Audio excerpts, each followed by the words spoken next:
E adesso vi prego di alzarvi in piedi per l'inno italiano. And now please stand up for the Italian national anthem performed by Simone Bernini.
Hello, Look at that. Back. That was fast. That was quick.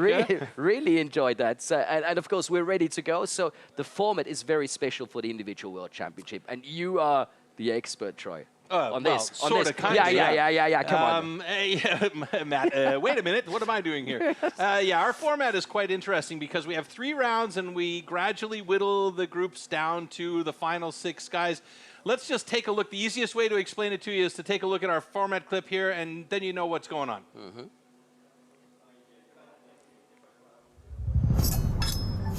The Stihl Timbersports individual competition.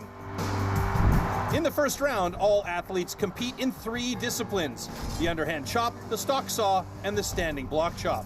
The times achieved will be converted into points upon completion of each discipline.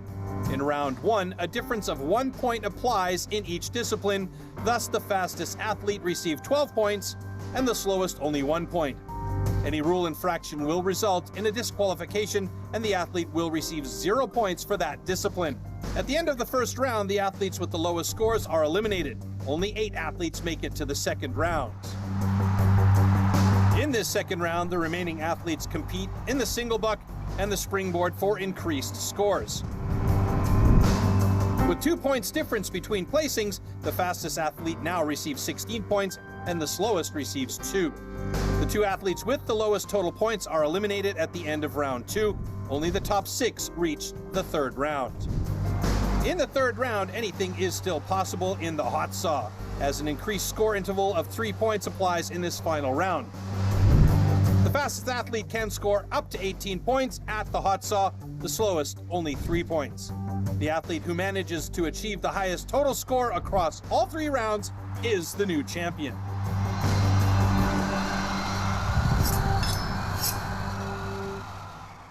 Well, this is how it works, Matt.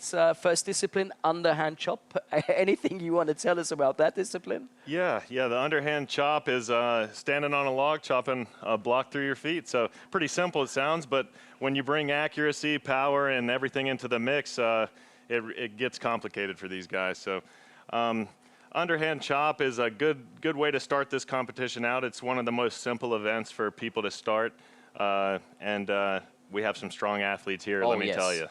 Absolutely. And of course, you need a very special tool, and we'll show you everything you need to know about tool and discipline right now.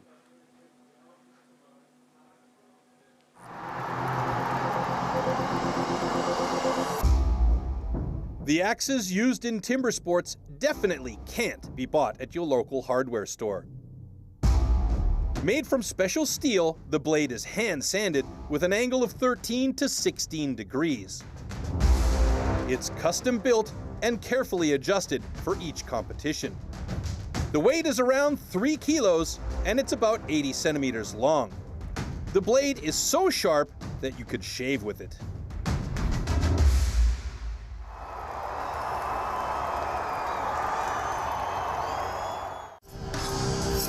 Underhand chop. In the past, the underhand chop technique was used to split logs. Standing on a horizontally anchored block, the athletes cut through a 32-centimeter log. The block has to be worked from both sides.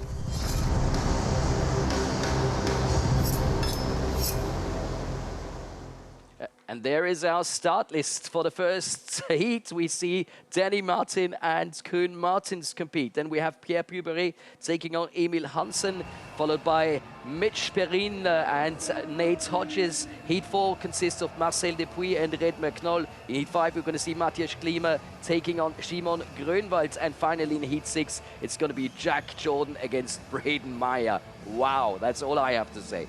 Yeah, that's unreal. A mouthful right there. And as we see, our stage is set and ready to go.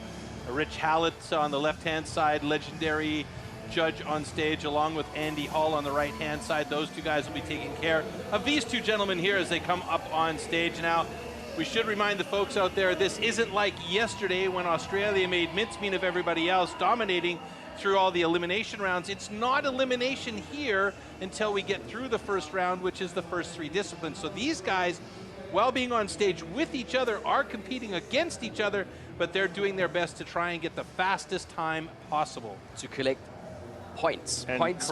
It's about the points here. Yeah, and you will see the people that do the best are the ones that stay within themselves, realize what they have to do, and maybe not over race. So we'll see what happens. Athletes ready. Stand to your timber. 3, 2, 1, go. All right, a good start by both of these guys, and you can see right away Danny Martin trying to get a quick pace going on that first side. He wants to get over, but he's a little bit slower as Koen Martens moves over to that second side faster than Danny Martin, but it took him a second to regain his balance and start hitting on that block. Now, Danny Martin's got a lot of power, and you can see it really worked out for him here. 20.22 and a 21.82 for Koen Martens. Not bad. Both of these guys have cut faster.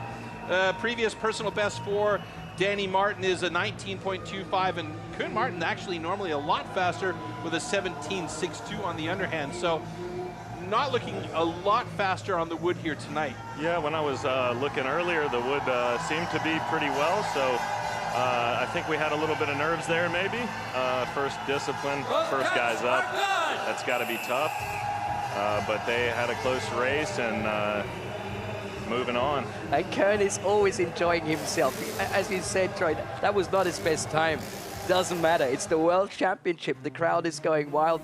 And of course, we have the slow motions. Matt, anything special that you saw on this one? Yeah, Koen there is one of my favorite guys to watch, right? He brings the energy to the stage.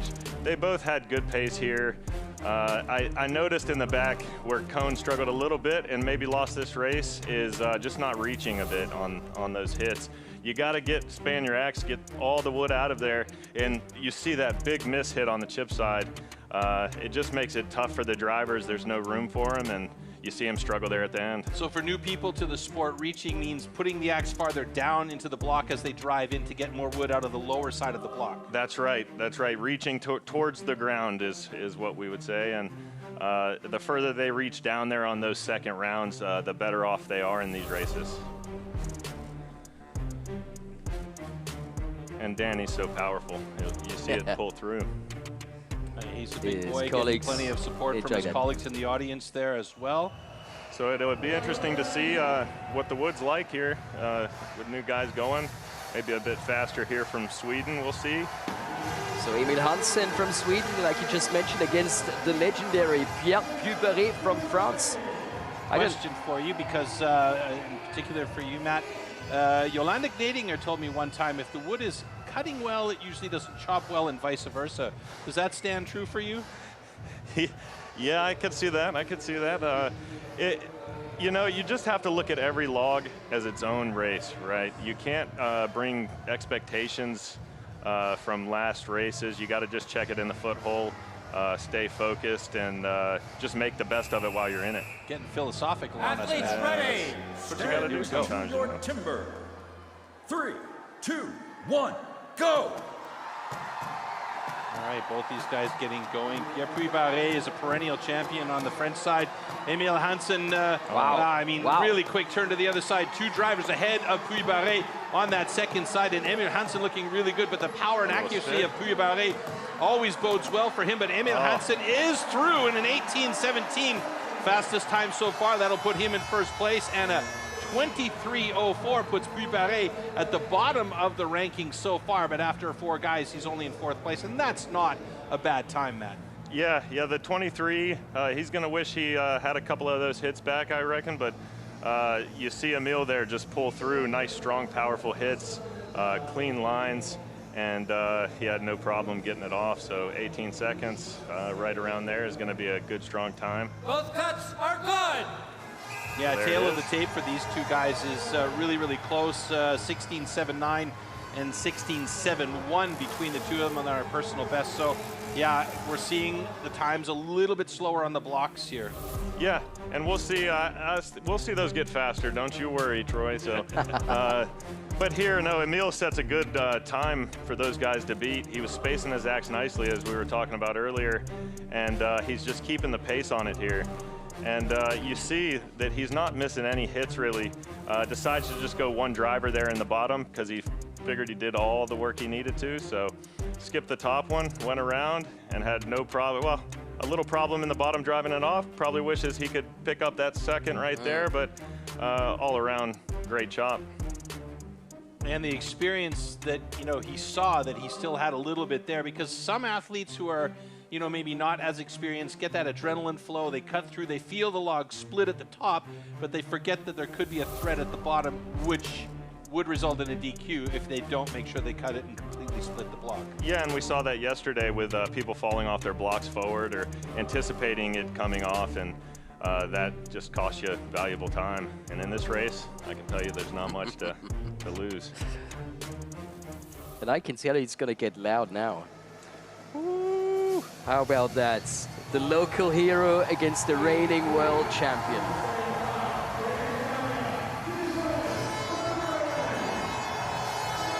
Oh, you can feel the atmosphere. I love it. That's right, and Absolutely. First time for this young man coming out here, so I'm sure he's going to really rely on that crowd to get him going in this race against the fast Nate Hodges.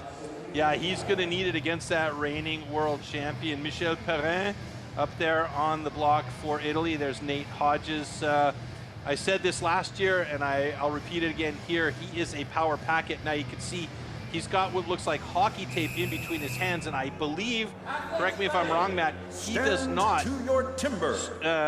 slope up on the axe handle when he hits. Go! Yeah, he decides to club chop, and that's not sliding your hands. It works for him. Most athletes do decide to slide. It's a bit easier, a bit better flow. But it works for him. He keeps the pace on it, and wow. You can see that here. He's getting a bit sticky there at the end. I think he's struggling a bit more than he look at that. anticipated. Yeah, 21. And Mitch Perrin through it. We'll see if that's off, hopefully. Yeah, no problems. Looks like it. Oh, Nate is not going to be happy with that. Yeah, I think he got caught up in the back, got a little off balance, and the chips were hanging there a bit, and maybe got into his head there and got him lost a bit. And sometimes when you get lost, things go awry. Nate sitting in third place there, and Mitch is down in sixth spot right now with a 22.69. Both cuts are good. But thinking of last year's World Championship, Nate didn't do well at all in the beginning. So yeah, that's right. He seemed a bit jumpy there for his first time, and that shows you, your first time on a big stage like this, anything can happen. So we'll look at that. He gets stuck right off the bat there. And so he's just going to club, like you said, keep those hands still. I think sometimes it might put him a bit off balance, where you see that in the back. Keeps his head right in the chop for accuracy. But he's got so much power. His arms are insane. Yeah, you have to be powerful to chop like that. And you see those chips kind of get in his way, and he just takes a couple of extra drivers, and that's going to cost him valuable places. So again, he's going to wish he had that back, but you just move on to the next event. Like 2 seconds, he could have been faster? I would say he could pick up at least 2 or 3 seconds, if not even more. Maybe just was a little tentative and made the wrong decision on an axe. Should Mitch have gone to the other side again for one more angled driver? I believe so. He just needed to be a little bit more safe and get that block off a little faster. Now that's something I'm looking forward to. Marcel Dupuis against Redmer Knoll. Two fantastic athletes here. The beast from the east, Marcel Dupuis, and Redmer Knoll, who has been on a tear as of late. Trains a lot, actually, in Australia. Spent some time there to make sure that he is on point with his cutting, and it's really shown in the way that he's improved in the last couple of years. Yeah, these are both seasoned athletes, and I think you'll see that here. Like you said, Remner's been really calm, cool, and collected here in the past years. He got a world record, so congratulations on that in the stock saw. And Marcel, he's been second before. He's finally back. Let's see what he can do. Marcel's very Stand consistent. to your timber. 3, 2, 1, go! Ooh, Marcel got into it quick there. They're on pace with each other right now. It looks like his whip's coming out great. Yeah, Marcel to the other nice. side. Quick. That was a very quick one. Whoa, that's a quick move by his foot. He got to be careful there. I think he'll get this off here anytime. Yeah. Oh yeah, nice time for Dupuis, 18-14. Redmer Knoll with a 20.06. Wow. Very, very solid run by both of these guys. Yeah, I was very interested to see how that block was going to chop for Marcel. I went in the back earlier. I saw a lot of pin knots, and what I mean by that is just little knots where there was growth in the trees. Okay. You sometimes can't see it, sometimes you can. He saw it in his footholds, decided he wanted to chop that log, and it looks like it worked out for him. Both cuts are good. And I was watching Marcel in the training camp in Switzerland. And he, like you mentioned, Troy, was so consistent. He was so calm. He was so focused. And he seems to be really enjoying himself. And that's a great start into the competition. Yeah, absolutely. You see the slabs come out in the first couple of hits. That's always a good sign. Make you feel good about whatever decisions you've made up to then.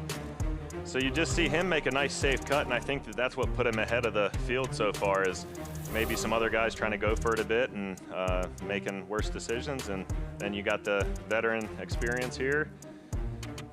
Just gets it off no problem, breaks the top, you see it twist, and then he knows it's going to come off right away.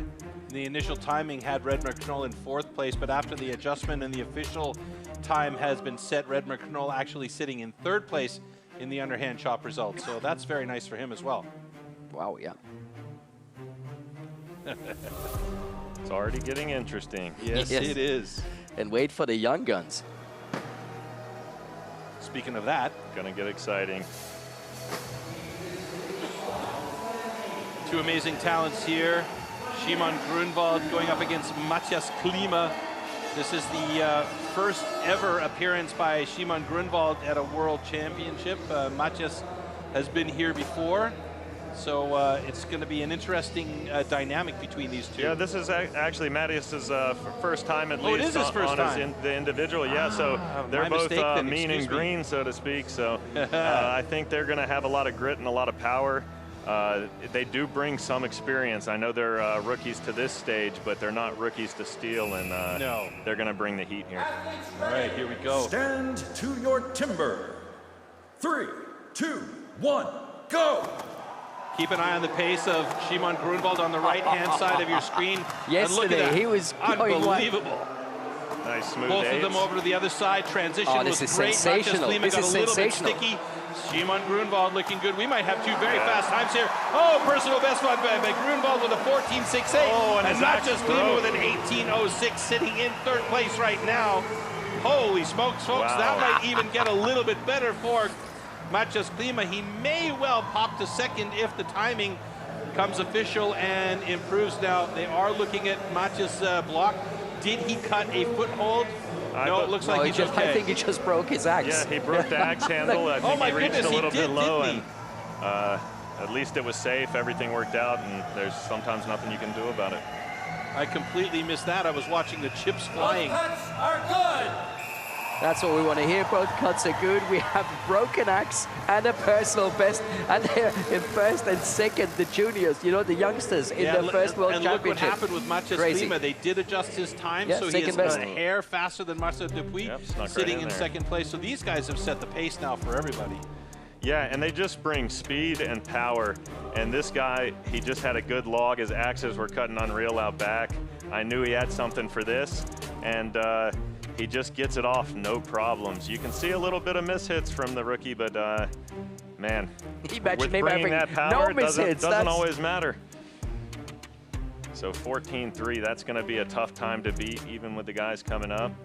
Well, there's only 2 more athletes, and they are the big ones, the big dogs. But they've gotten their valuable points regardless. Being that top 4 is very important. So very good for these two. They're looking up. Yep, he just hung it a bit low. Got lucky that that axe kind of just sat there.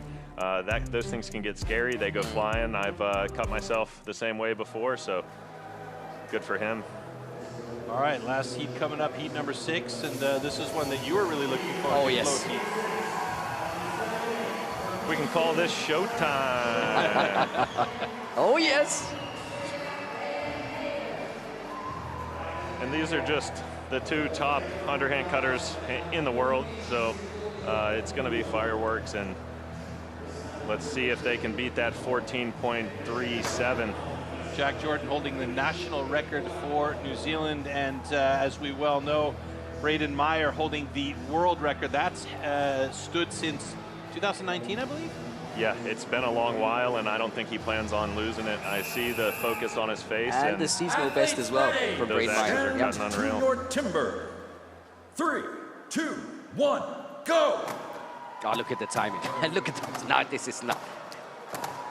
Just a quick correction, he's held that world record since last year where he beat his own record, so 2024, and Braden Meyer and Jack Jordan both over to the other side of their block. Wow. Braden Meyer with a 12.97 and Jack Jordan with a 14.72. And he's loving it, he's loving it. Oh my goodness. Yep, right the plan for the big man. Cuts a smooth 8-8. I talked to him earlier, he wanted to put a safe cut in and just put the pace on it, and that's exactly what he did. Safe cut with a bit of pace, yeah. It'd be nice to have a safe cut and win it, no problem. Oh, wow, this man is going to be very hard to beat tonight. Yeah, it's interesting. Jack Jordan just got behind Simon there. So Simon snuck out a second place. That'll be big for him, for the young guy, and Jack Jordan, respectable time there of 14.41. And you see 2 completely different styles, both equally as effective. The speed of Braden, his confidence he brings, doesn't miss a single hit. Just unreal training from this man, and he just gets it off every single time. And did you see that twist of the axe when he turned around? Him is the speed that he's hitting is, yes, that's of course nasty, but his accuracy with that speed is also improving from year to year, which is very, very scary. Yeah, really unmatched. And Jack Jordan had a great cut as well here. He brings the power to it, and maybe didn't draw quite as good of a log, but cuts it clean and gets the points that he needs. So those guys will be happy with that. Oh, beautiful. Love to see that. Cody Steers enjoying that one in the stands. He doesn't have to do anything anymore. I mean, he would love to be on stage for sure, but he's having fun watching his Chopperoo teammate take over the underhand chop here. What a score. And collect the 12 points. That's what it's all about, getting those points together. And the real big shocker for me here is Nate Hodges there, 9th place. That's going to be tough for him. I know he overcame it last year, so I'm going to look for him to be strong-willed, strong-minded, and come back from that. But, man, uphill battle when you get 9th place in the first event. And you don't want to start into the competition like this. Yeah, absolutely not. It doesn't build the confidence. Luckily for him, he can overcome that. I've seen it happen before. So yeah, I'll look to see what he has in the stock saw. Hopefully it doesn't give him the jitters, maybe get some rushing in. So Talk about stock saw. We are ready to show you what we're talking about in this next discipline.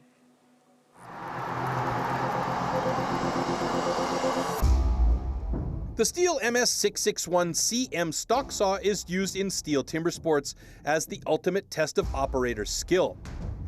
Designed for the toughest jobs in forestry, it produces approximately 7.3 horsepower, has a displacement of 91.1 cc, and weighs 7.4 kilograms. To ensure evenly and fairly matched saws, professional Stihl technicians prepare and test the saws before each competition.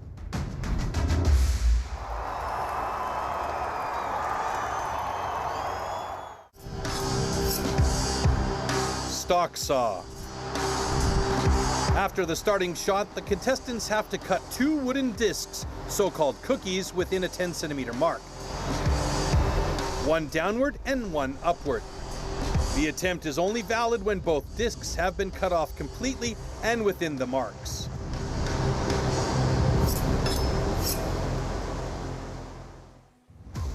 You're into tools and tech? Craving key facts, hands-on deep dives, and compelling tests? This is where your curiosity meets clarity. Stihl, focus on. Watch now on YouTube. So these are our 6 heats for the stock saw. We're going to start with Mitch Perrin against Marcel Dupuis. Heat number 2 consisting of Nate Hodges and Danny Martin. Then we're going to move on to Simon Grönwald versus Braden Meyer, followed by Matthias Klima against Pierre Puberet. In Heat 5, we will see Emil Hansen take on Jack Jordan. And finally, in Heat 6, it's going to be Koen Martens against the world record holder, Redmer Knoll. Yeah, that's going to be interesting because I mentioned before that we talked about Redmer not really enjoying the stock saw, but he pulled out that world record recently at the Benelux Championship. So, you know, maybe he's going to start to enjoy it a little bit more. Now, I bet he is. Matt, we talk about this a lot. This isn't a power discipline. This is a technique and feel discipline, correct? Yeah, that's right. And what we're looking for here is consistency.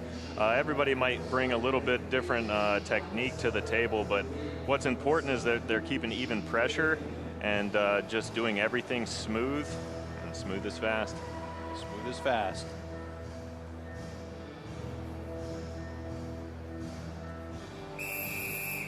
All right, let's see how Mitch Perrin does here.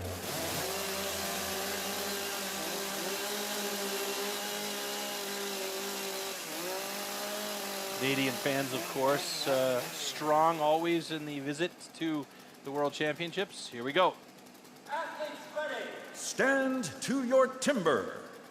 3, 2, 1, go! Good grab by both these guys. Nice solid start by Marcel Dupuis. He's looking like he's going to get through this one fairly quickly. Oh, the transition was big, and we got a cutout by Mitch Perrin. He's got to be careful there, and Marcel had a really fat cookie on that second one, so hopefully he didn't cross over the line, and we may have these judges looking very closely at both of these cuts, and I'm hoping we don't see DQs for both of them, but I have a feeling we will. Yeah, that was a wild first race there, to say the least. We got cutouts, we got all sorts of things going. Again, first heat, tough to be in, and you see that there. Both cuts are good. Oh, look at that. Breath of fresh air Talk for about me the there. drama, a little yeah. relief sigh, and I thought for sure that Marcel, on that transition to the upcut, got real close, if not on the line. Yeah, and hopefully we'll see that in the replay and see what we got there. It looks like the winner of 12.92. So we're looking at a little bit slower times here. This wood was fresh. They told me that before we got here. Is sometimes when you have this fresher wood just been cut, then it's a little bit more firm. So we see that with this 12-second time as a winner. And then we see Michel just have a little bit of a rough go. Didn't realize he cut out after that switch early enough, so he costed himself a couple of seconds there. Yeah, 15-14 for Mitch Perrin. And you see him step up there before he switches, and I tend to think that sometimes that brings inconsistencies if you're moving your feet around, you don't have a stable base, and it makes it tough to make that switch. Yeah, there's that transition from Marcel Dupuis. It was pretty close to the line at the bottom. And good that Mitch Perrin figured it out in time. I mean, you know, okay, it killed off some time, but at least we don't have a DQ.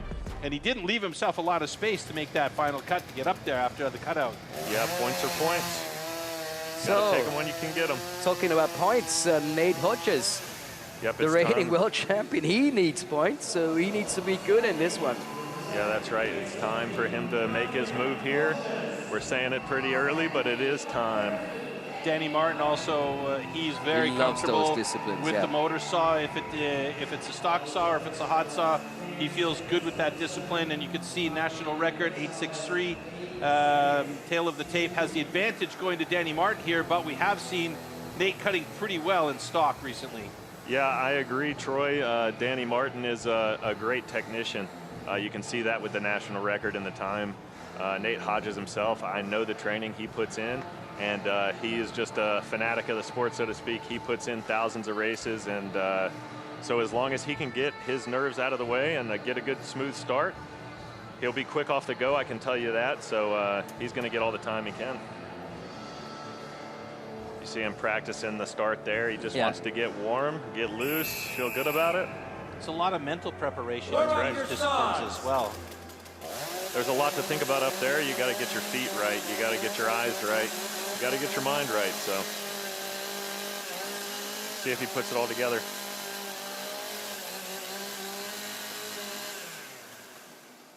Athletes ready. Stand to your timber.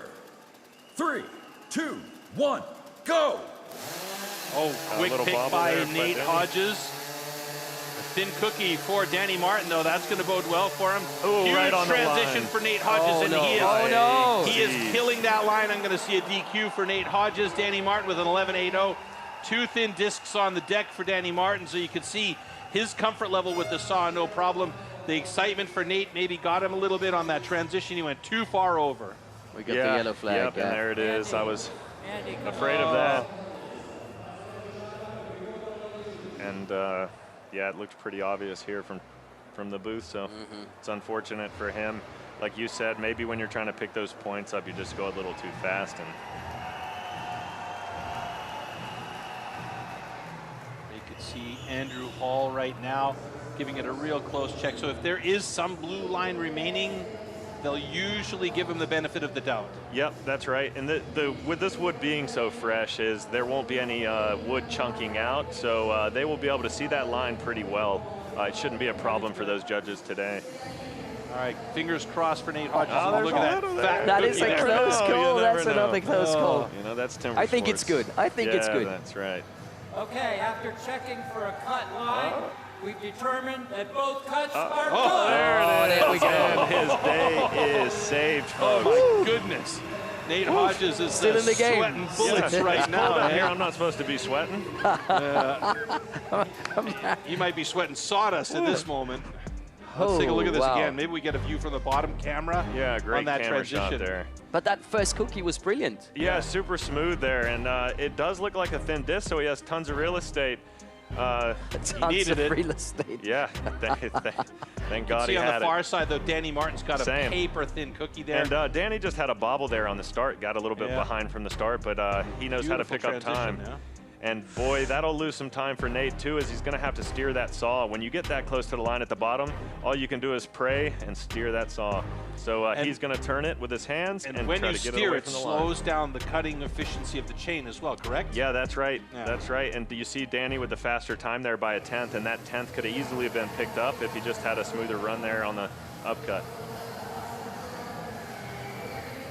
Well, it's the two fastest times we've seen so far, but of course we've only had 2 heats. In heat number 3, the return of Shimon Grönwald and Braden Meyer. Now that is another one I'm really looking forward to. Yeah, it'll be interesting to see again how the rookie handles it. I see his best times around 10 seconds, so not so bad. And Braden is pretty automatic in the stock saw here. I've seen him in the past just absolutely destroy it. So They're not that far apart in the tail of the tape, though. If we look at it, Shimon's time 10.62, Braden 10.14. Close. So pretty close. It could it might really come down to the experience of Braden Meyer here and him being able just to settle into that pace and do his thing. Like you said, you know, concentrate on your log, do your battle. Yeah, that's right. Confidence is key here, so we'll see if both of the athletes can bring that, and it'll certainly help them out in this race. Looks like they needed to square those logs up, so again with Nate Hodges steering the saw, it just gets a bit crooked. It's unfair for other athletes if you don't square that up, so that's what they're doing there. Take the time, make everything fair, safe. Yeah, and that's good. That's it's the all you World can ask for. Championship. That's what we want. Yeah, it's unbelievable this year. They got all the trees, or all the wood out of 2 trees this year, and so you can't get more fair than just having 2 trees. And they've explained that to the athletes this year, and I think you'll see that in the times. Yeah, but that must be great to know. Yeah, it just keeps getting better year by year. Everybody makes adjustments, everything gets better. It's just great to see. And we do really hear a lot about how they concentrate on the sustainability of the wood and the competition quality of the wood as well. So we might get a little bit on that later on. But it is quite interesting how they manage to get this wood prepared in the fairest way possible for everybody. Yeah, it's a long road, and they've figured it out, that's for sure. And it's just great to see. It's good for the sport. So Matt, as an athlete being in this situation, you know, it's not perfect, is it? Because you lose your concentration. It's you have your own rhythm, your own system to get prepared for the competition, and then it's a wait. It's a wait. Yeah, that's what we do as athletes. We hurry up and wait, they say. You get ready really fast, and then you might wait a little longer than you want to stay warm. But no, this is why they're here, right? They're the individual champions. They've been on big stages, and so they just try to stay mentally strong up there. It is tough. You just have to overcome it. They've cut away now 4 discs to square that thing up. I mean, I would have thought with that rig they've got, they squared that thing after the first disc. Why so many discs at this point? Are they seeing something in the block? Yes, absolutely, Troy. They probably squared it up, saw a knot, and that, again, makes the disadvantage for that athlete. So they just have to trim it until it's gone, and sometimes there's hidden knots in there, and they just don't go away. So they prepare for that. They have extra wood in the back. There's no worries there, so it just takes a bit of extra time. So again, speaking about the fairness for all athletes, they really concentrate on making sure that everybody has the same conditions on stage. Yeah, that's right, and it's really great. And that's what's great about the stock saw, is that it is the most even event, and it's just about how you can perform with it. So, you know, that's an eternal wait for those 2 guys standing on the decision zone before they can come up on stage to get ready to go.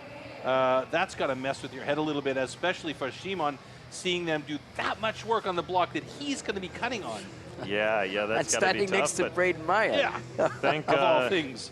He's got to be Doesn't thankful get worse, that at least does it? he's got good wood, so we'll see if he can stay strong here.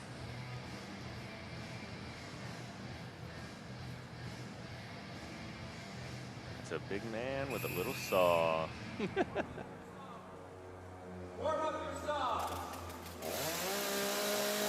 They look like they're hoping and waiting over there in the crowd. I just saw a picture of Cody Steers. He had his first foray into the World Championship last season. Athletes ready. Stand to your timber. 3, 2, 1, go! Oh, quick start by Braden Meyer.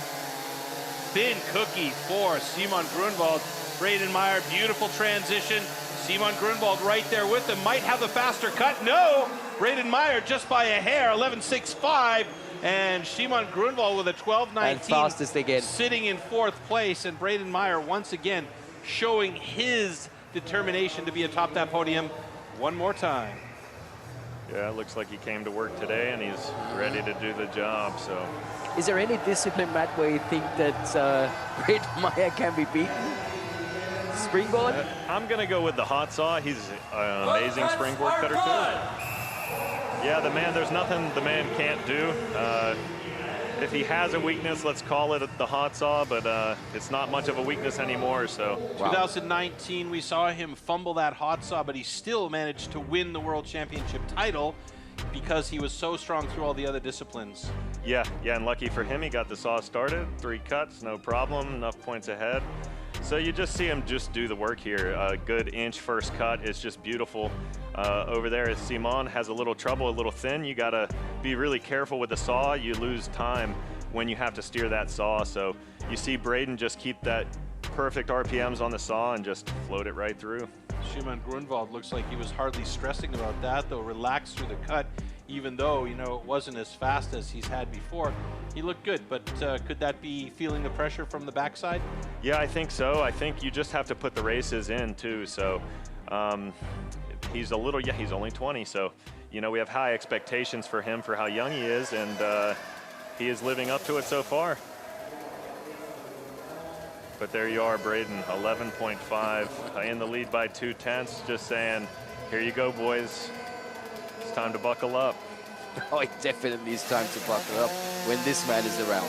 Keep a close eye on Matthias Klima. I have a feeling he's going to have a nice cut. He likes this discipline, and he's good at it.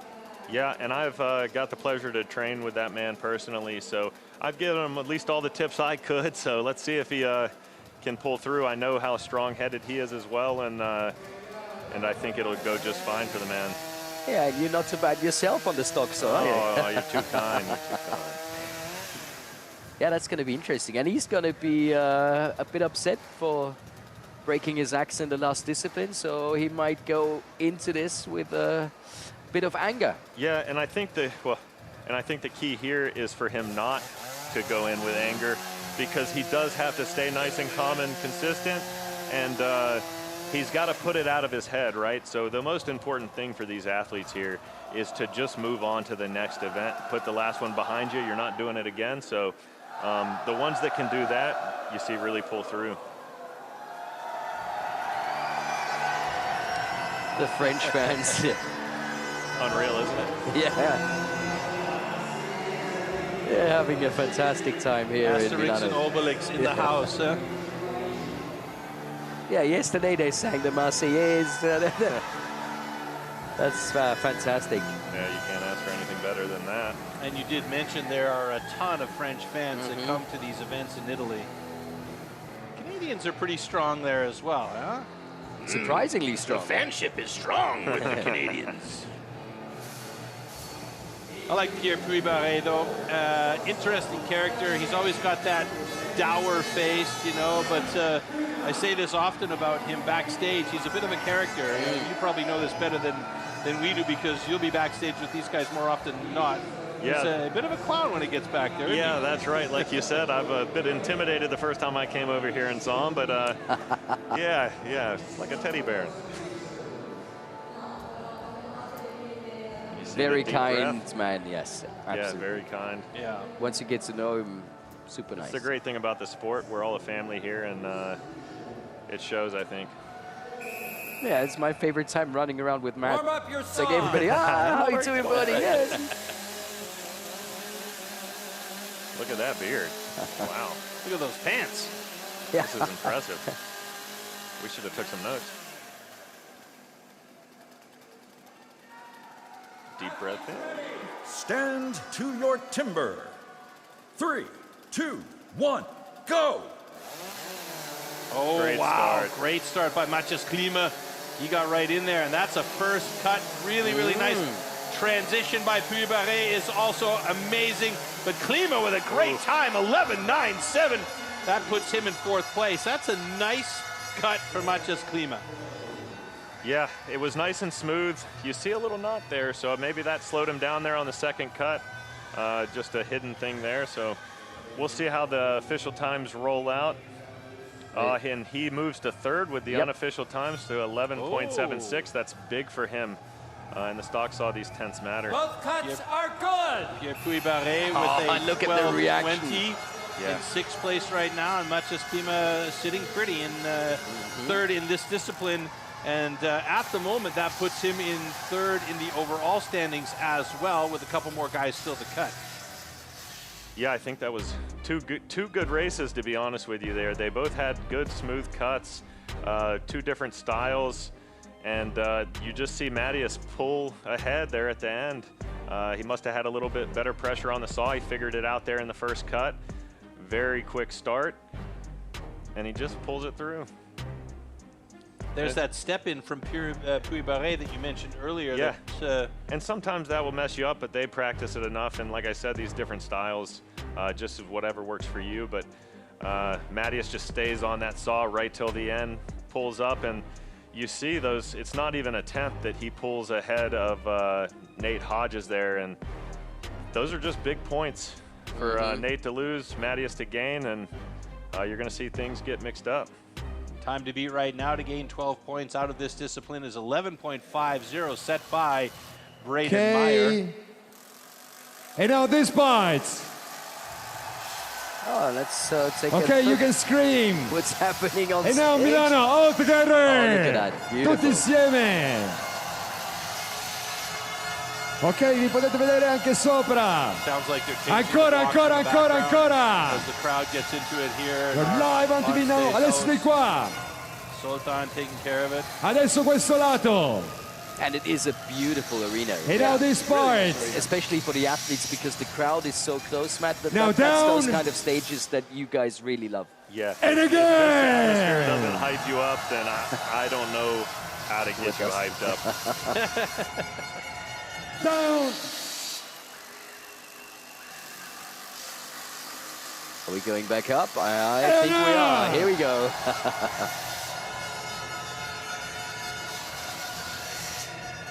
Down. Up. Down. Up. Down. They follow directions nicely. Yeah. Yes. he's got him in the palm of his hands like Freddie Mercury, huh? Thank you, Milano. That was nice. Before we go to our next heat, which is also a good one. Emil Hansen taking on Jack Jordan. That's what we're going to see next.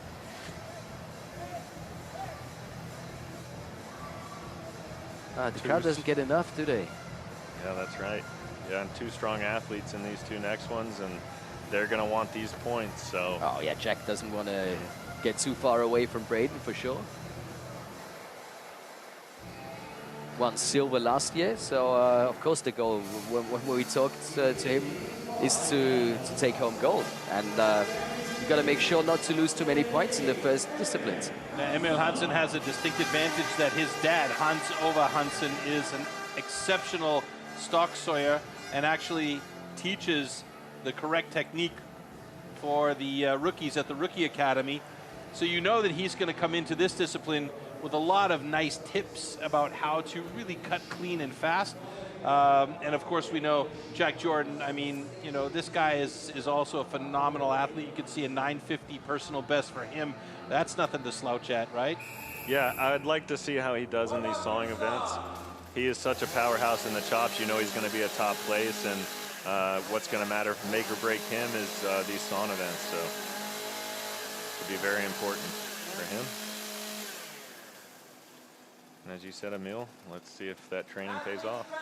Stand to your timber. 3, 2, 1, go!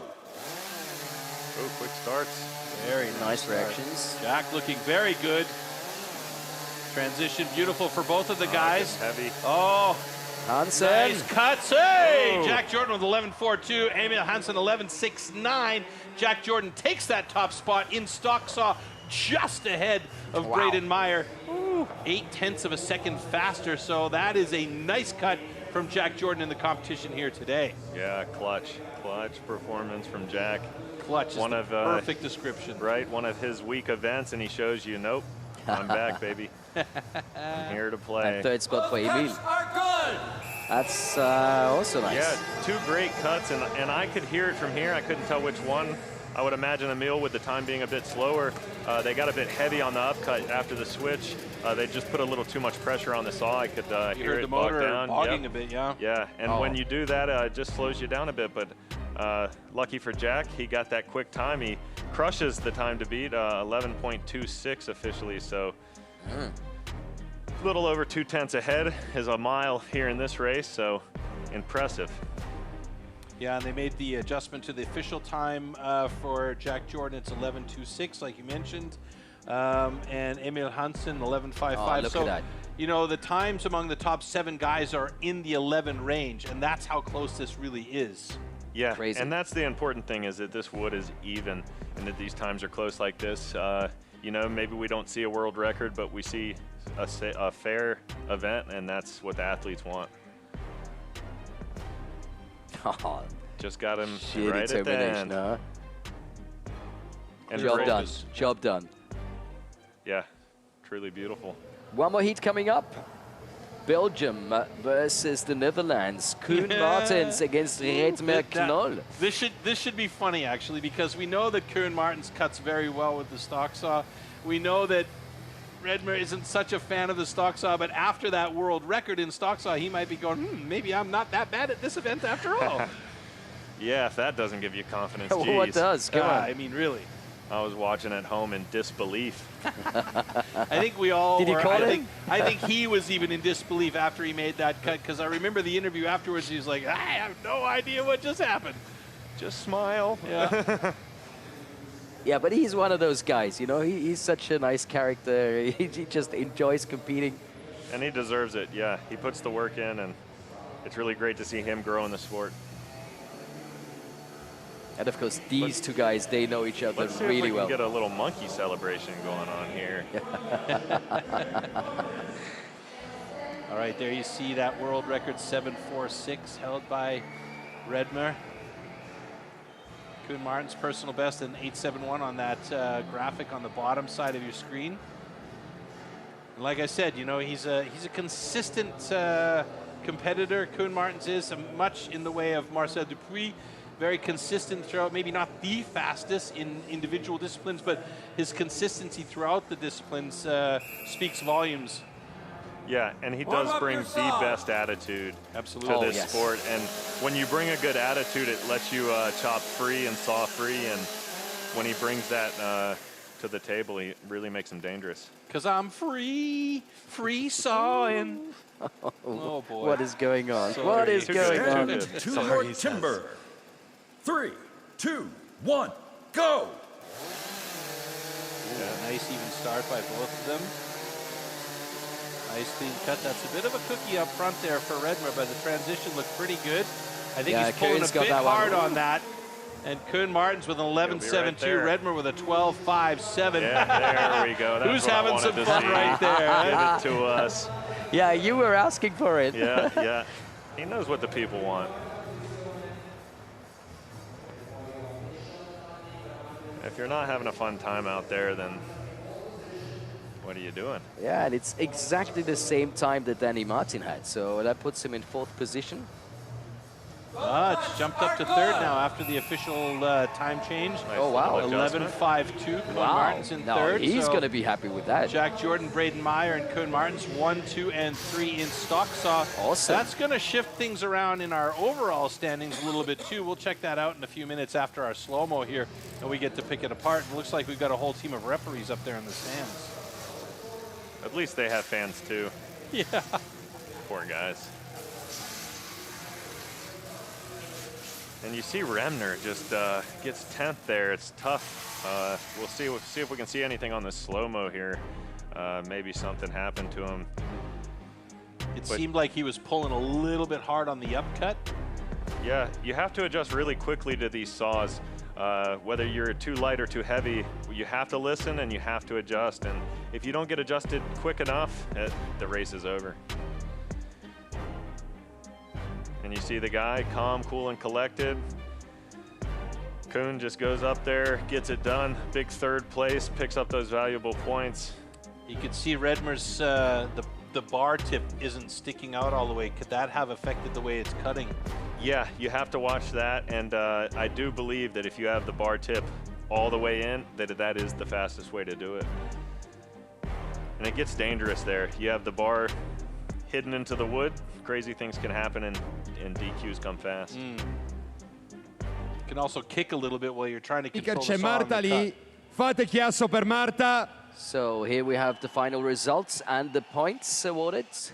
So Jack Jordan this time Wow.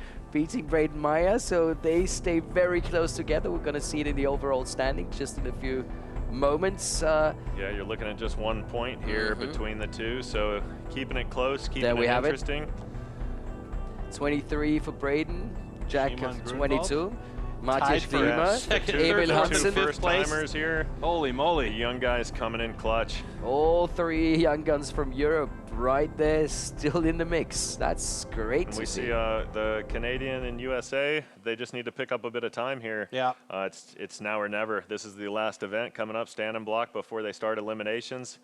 They're going to eliminate 4, so that's tough going. Oh yeah, you don't want to be one of those 4. And Red McNoll and Koen Martens are going to be the first to compete in the standing block job. So that's going to be an interesting one as well from the physique and the mental approach.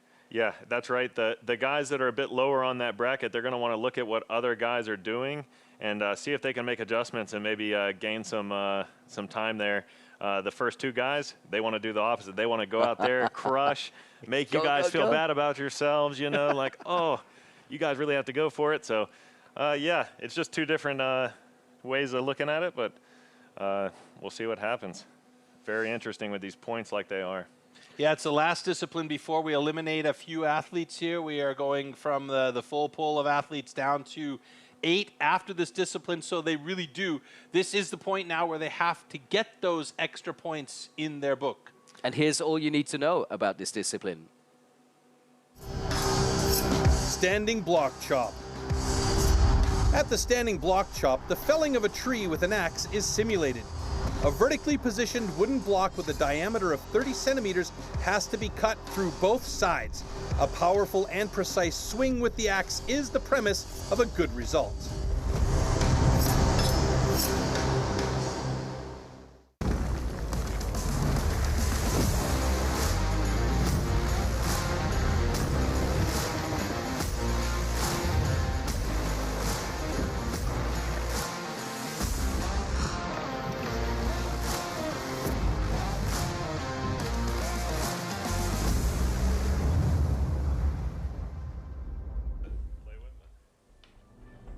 So, as promised, Koen Martens against Red McNoll. That's going to be our first heat here in the standing block job, followed by Pierre Puperet taking on Danny Martin. Then we're going to see Ned Hodges and Mitch Perrin. Emil Hansen versus Marcel Dupuis in heat number 4. In heat number 5, Matthias Klima against Jack Jordan. And finally, heat 6 in the standing block job, consisting of Shimon Grönwald and Braden Meyer. So again, it is Belgium versus the Netherlands. We've just seen him on stage, and here they are again. It's now or never, boys. It's now or never. Both of them holding their respective national records in this discipline.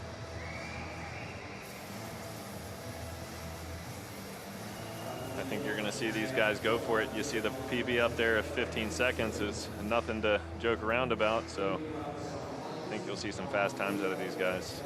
This is also one of the last chopping disciplines you learn as a new athlete because it's one of those that's a little bit more difficult because of the angles you need to cut at, correct? Yeah, it is definitely a little more dangerous of an event. So Stand to your timber. 3, 2, 1, go! they do tend to start on the underhand first. Good start for both of these guys. Big fronts, it looks like. Redmer over to that second side, well there. ahead of Koen Martens. Yeah, he just got in a bit flat, and that's going to be tough for him to get that log off. Redmer's got it done in 16.50, a new national record for the Netherlands. And Koen celebrating as always. I love this guy. I just love this guy. If he feels happy with that cut, it doesn't matter what the time is. He's like, yes, I've done it, you know? Yes, and great. rightly so. I walked past the locker rooms and he was there. You just feel that positive energy just by passing by. Very enjoyable. Maybe and Red McNoll is going to be happy. Take your shoes off and hug Redmer, or Koen, you know? Like instead of hugging a tree. Yeah, maybe. Both cuts are good. Yeah, and it'll be interesting to see here if maybe the stand and block wood's a bit softer with our first heat already breaking 16.23 here. That's a quick time from Remner, and nothing to play around with. Well, I believe seasonal best is 12:42. Yeah, and you're gonna see here he keeps his chop nice wide and open. Couple mishits there in the front, it looks like, but when he has stuff to drive into in this good wood, he's gonna have no problem getting it off. Maybe a little stick, but in the front of Cohn's block there, you just see him short his, yep, there it is. He shorts those down hits, just maybe rushed a bit, trying to get that fast time.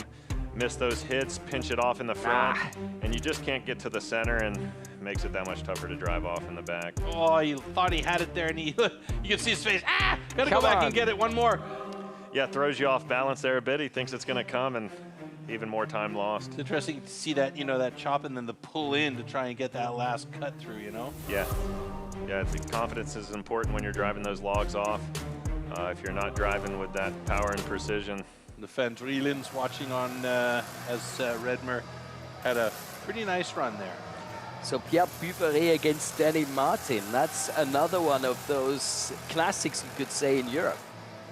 Yeah, these guys know each other real well. They've battled against each other in many of the European competitions. So, I mean, they're going to go up on stage, and then it's not like there's any love lost between the two of them. They just know each other.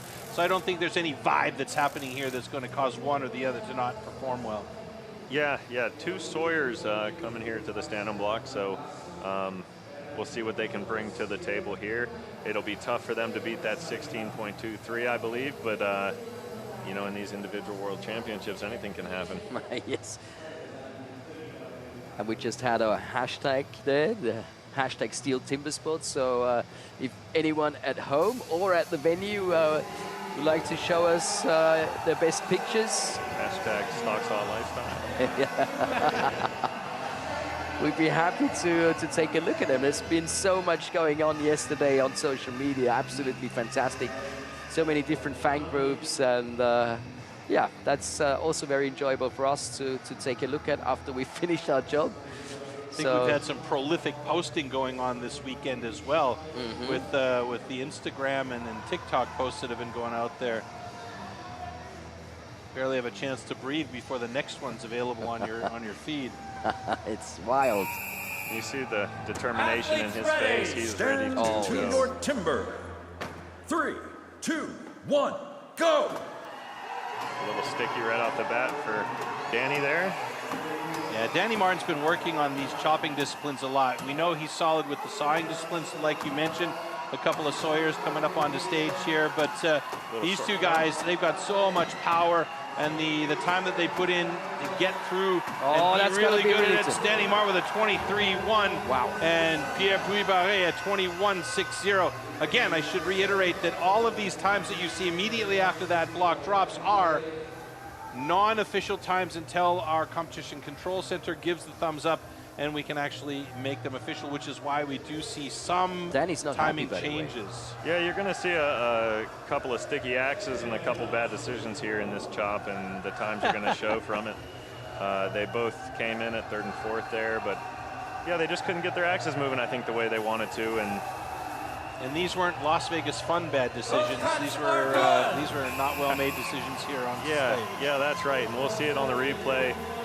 Pierre just shorted his front a bit, maybe saw this fast time there from Remner. Sometimes that plays in the athlete's minds, and shorts the front, doesn't do all the work there. Maybe would have went an extra round, would have helped him, and it would have been easier for him to drive that log off.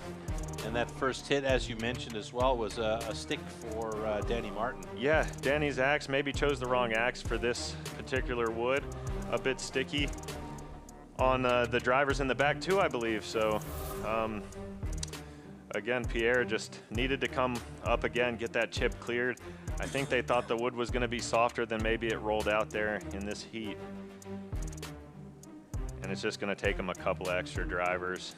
That valuable time loses by 2 or 3 seconds, and you can see it there. Plenty of wood left in the front. Maybe stay there a little longer. You get the job done and move on. And there's that brief pause. He didn't lose his balance, but he looked at it and he was like, "Heh." And Pierre got lucky there that block split off nice and clean. So we're ready for our next heat, guys. Mitch The back man at it. from Italy, yes. Mitch Perrin against against Nate Hodges. So Again. Nate was the standing block for the team last year, if I remember correctly. He was a very strong stand and block cutter. You're going to see lots of speed, probably an 8-8 cut here. Maybe with the wood rolling out the way it is, maybe he'll try to go for it. Can you explain an 8-8 cut to the audience there that may so not when know? I say 8-8, I'm talking about the pattern that they're chopping. So he's going to start with a 1-1. That is one up hit and one down hit. Stand to Move your on timber. with counter 3, clockwise 2, 1, chops, as go. you see. There's that 1-1 we're talking about. He's going to go around, and then he's going to go 2 up and drive it. It looks like a big front from Nate, so gets around to the back. He'll try to short that back, I believe, and just get it off. Mitch Perrin looking very good here as well, though. Oh my goodness, great time from Nate Hodges, a 16.32, and I believe after an adjustment that might put him up on top of the leaderboard in standing. Also a nice time from Mitch Perrin, 20.16. Yeah, very respectable, and I think we're gonna see him for a long time coming. He's been working really hard, and it's great to see him up on this stage and show some good poise here today, and he'll take a lot from this, I believe. And he's a big boy, which you like. Ooh, he is a big boy. They all are, aren't they? Jeez.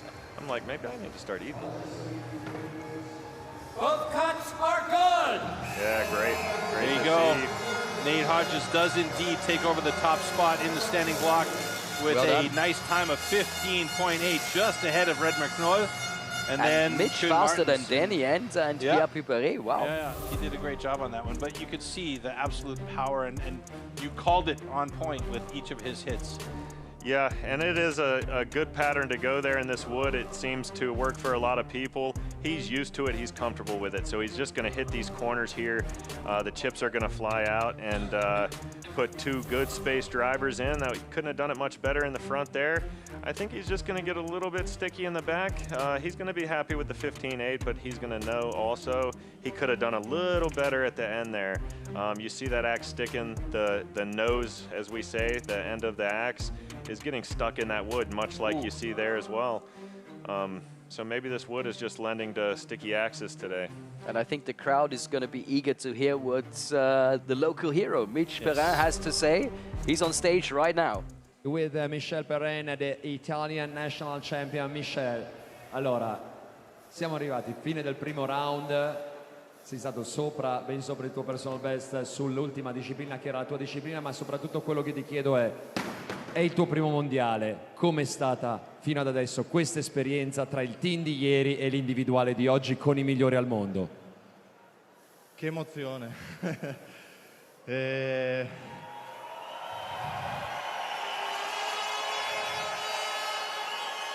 Allora, fare un mondiale è già tanta roba, nel senso che già arrivare qui per me è un'enorme vittoria, perché comunque bisogna arrivarci. E sono contento per tutto il sostegno che ho avuto da tutti, la mia famiglia, la mia ragazza, tutti quanti, e tutti i miei amici, i miei compagni di squadra di ieri, Alessandro che è stato ad aiutarmi, veramente grazie a tutti.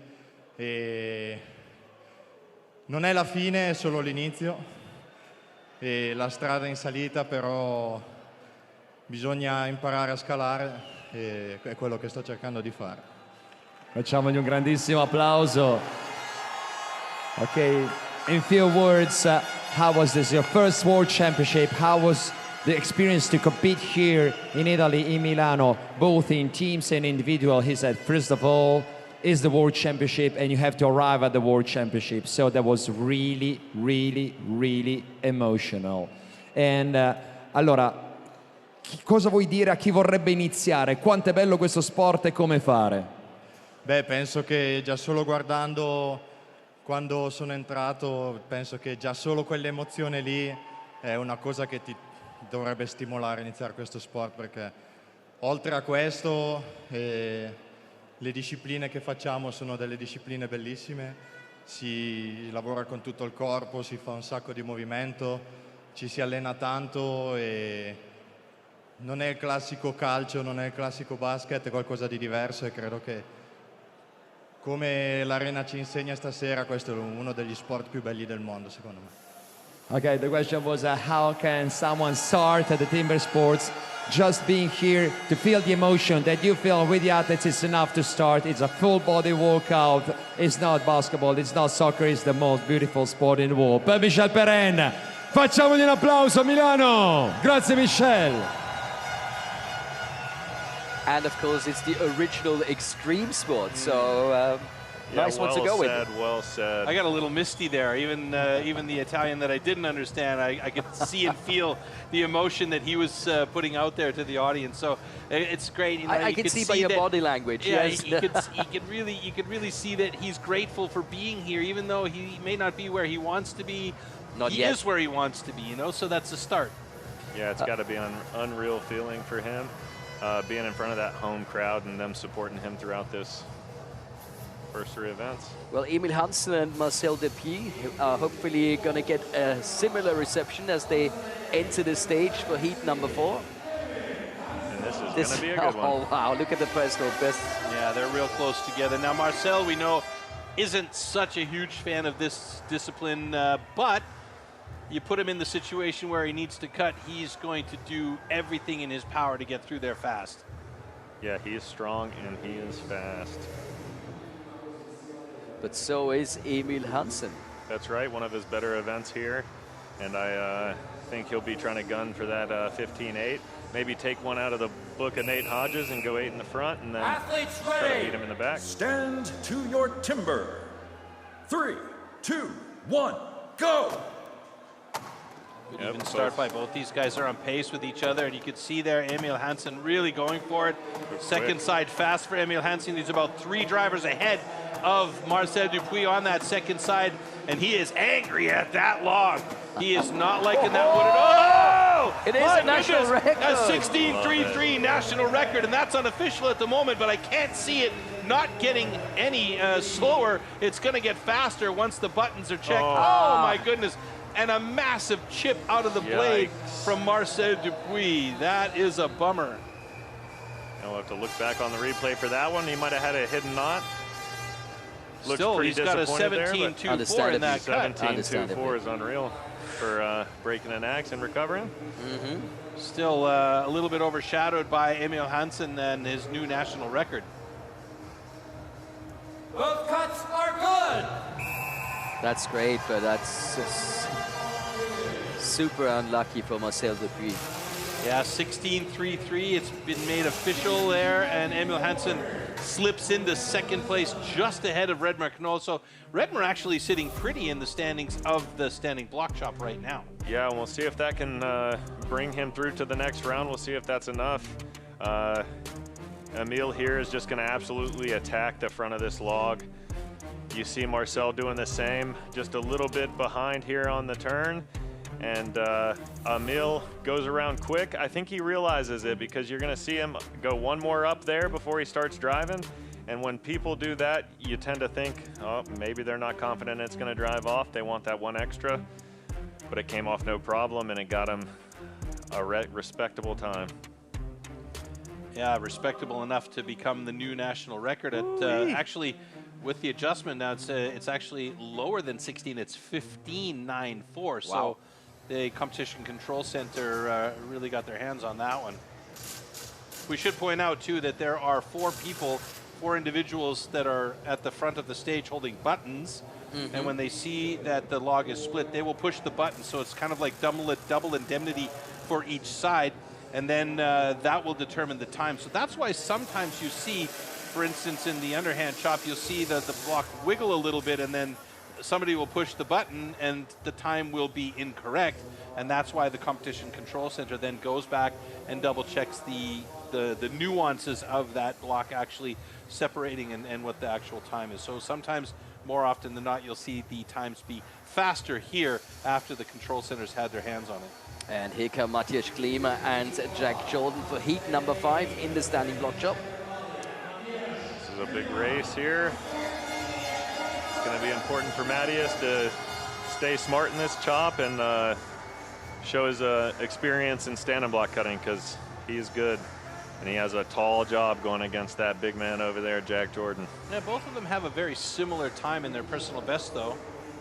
And we know that Jack Jordan's incredible with an axe in the hand. I mean, yeah, he's just been doing it his whole life, so you're going to see really fast decisions made by Jack and Matthias as well, I believe. Athletes ready. Stand to your timber. Yeah, Matthias himself says it's his favorite discipline. So 1, go. Let's a little find out. safe on the go for Matthias. Nice, Oh, nice. that's going good. Jordan onto the other side of his block already. Does that look like a bit of a shortcut on that first side by Jack Jordan? Yeah, it looks like he wanted to try to go for 6. Oh, personal best 15-10 for Jack Jordan. Gets it off Matthias Klima anyway. gets it off in an 18-6-1. And you see Matthias shake his head. I don't think he's going to be quite happy with the time. Maybe just didn't have the angles he quite wanted, and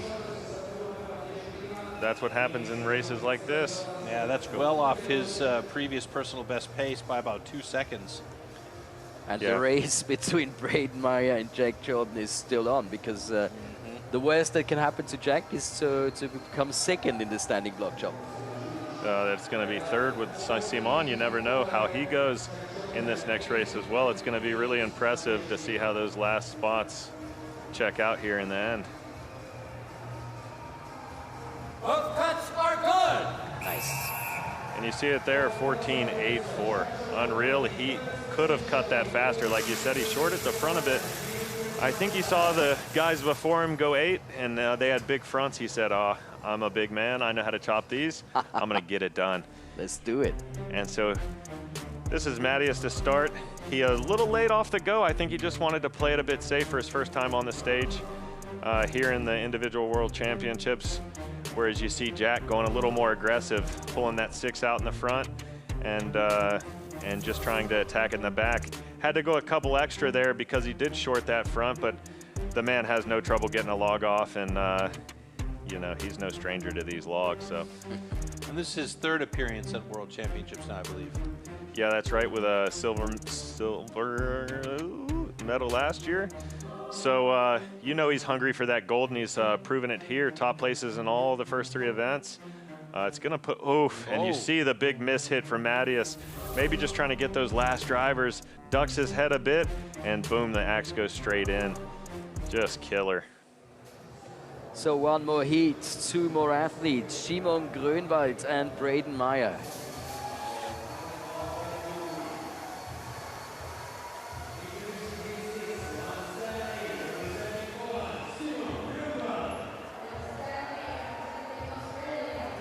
Get your popcorn, folks, because you're going to have a fast race coming up.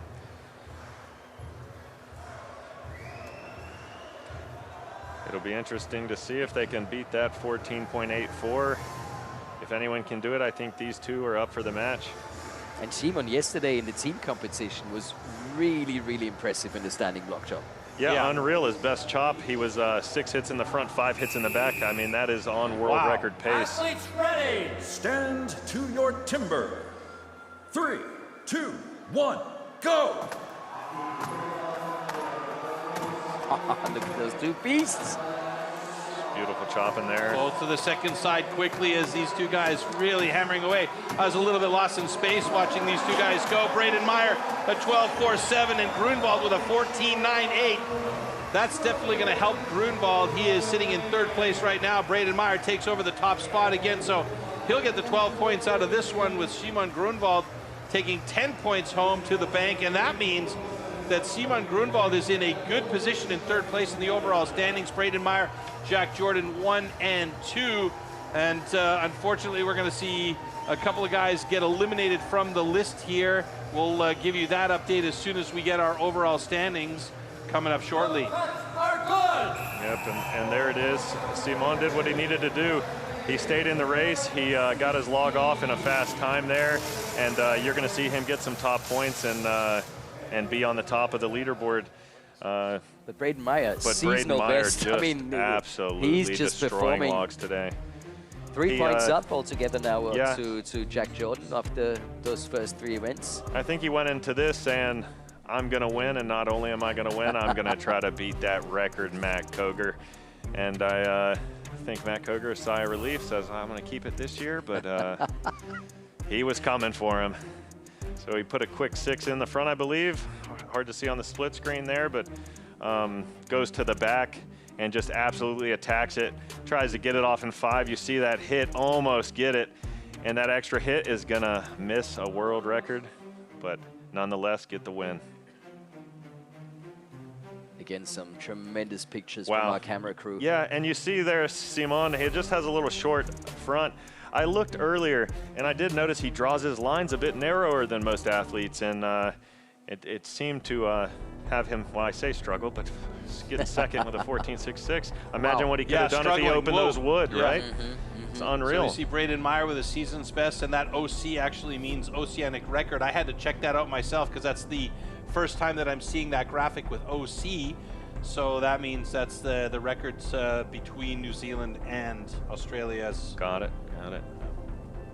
So there we see Getting our a little overall knowledge standings today. I like it. Yeah, there's the promised 3 points lead for Braden Meyer. Yeah. As you can see on our smiles, we're really enjoying ourselves. So good. So Matt, good. have you, I mean, yesterday was crazy in the team competition, but this individual world championship seems to go exactly the same direction with everything that you want.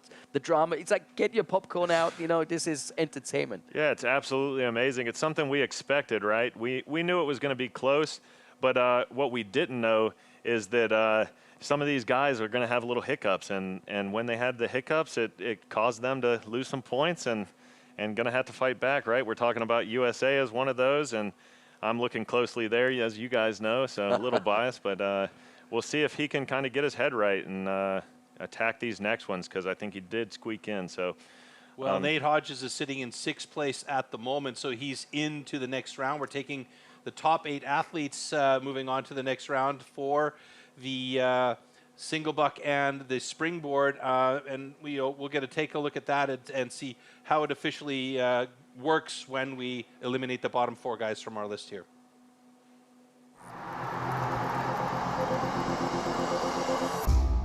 The 2-meter-long cross-cut saw used for the single buck discipline is made especially for competition. A series of consistently patterned 10-centimeter-long teeth are cut with a laser on one side of the saw and then hand-sharpened. Saw teeth are divided into 2 types, cutters and rakers, just like on the old-school saws. The saw weighs about 5 kilos, and its base price starts at around 1,500 euros.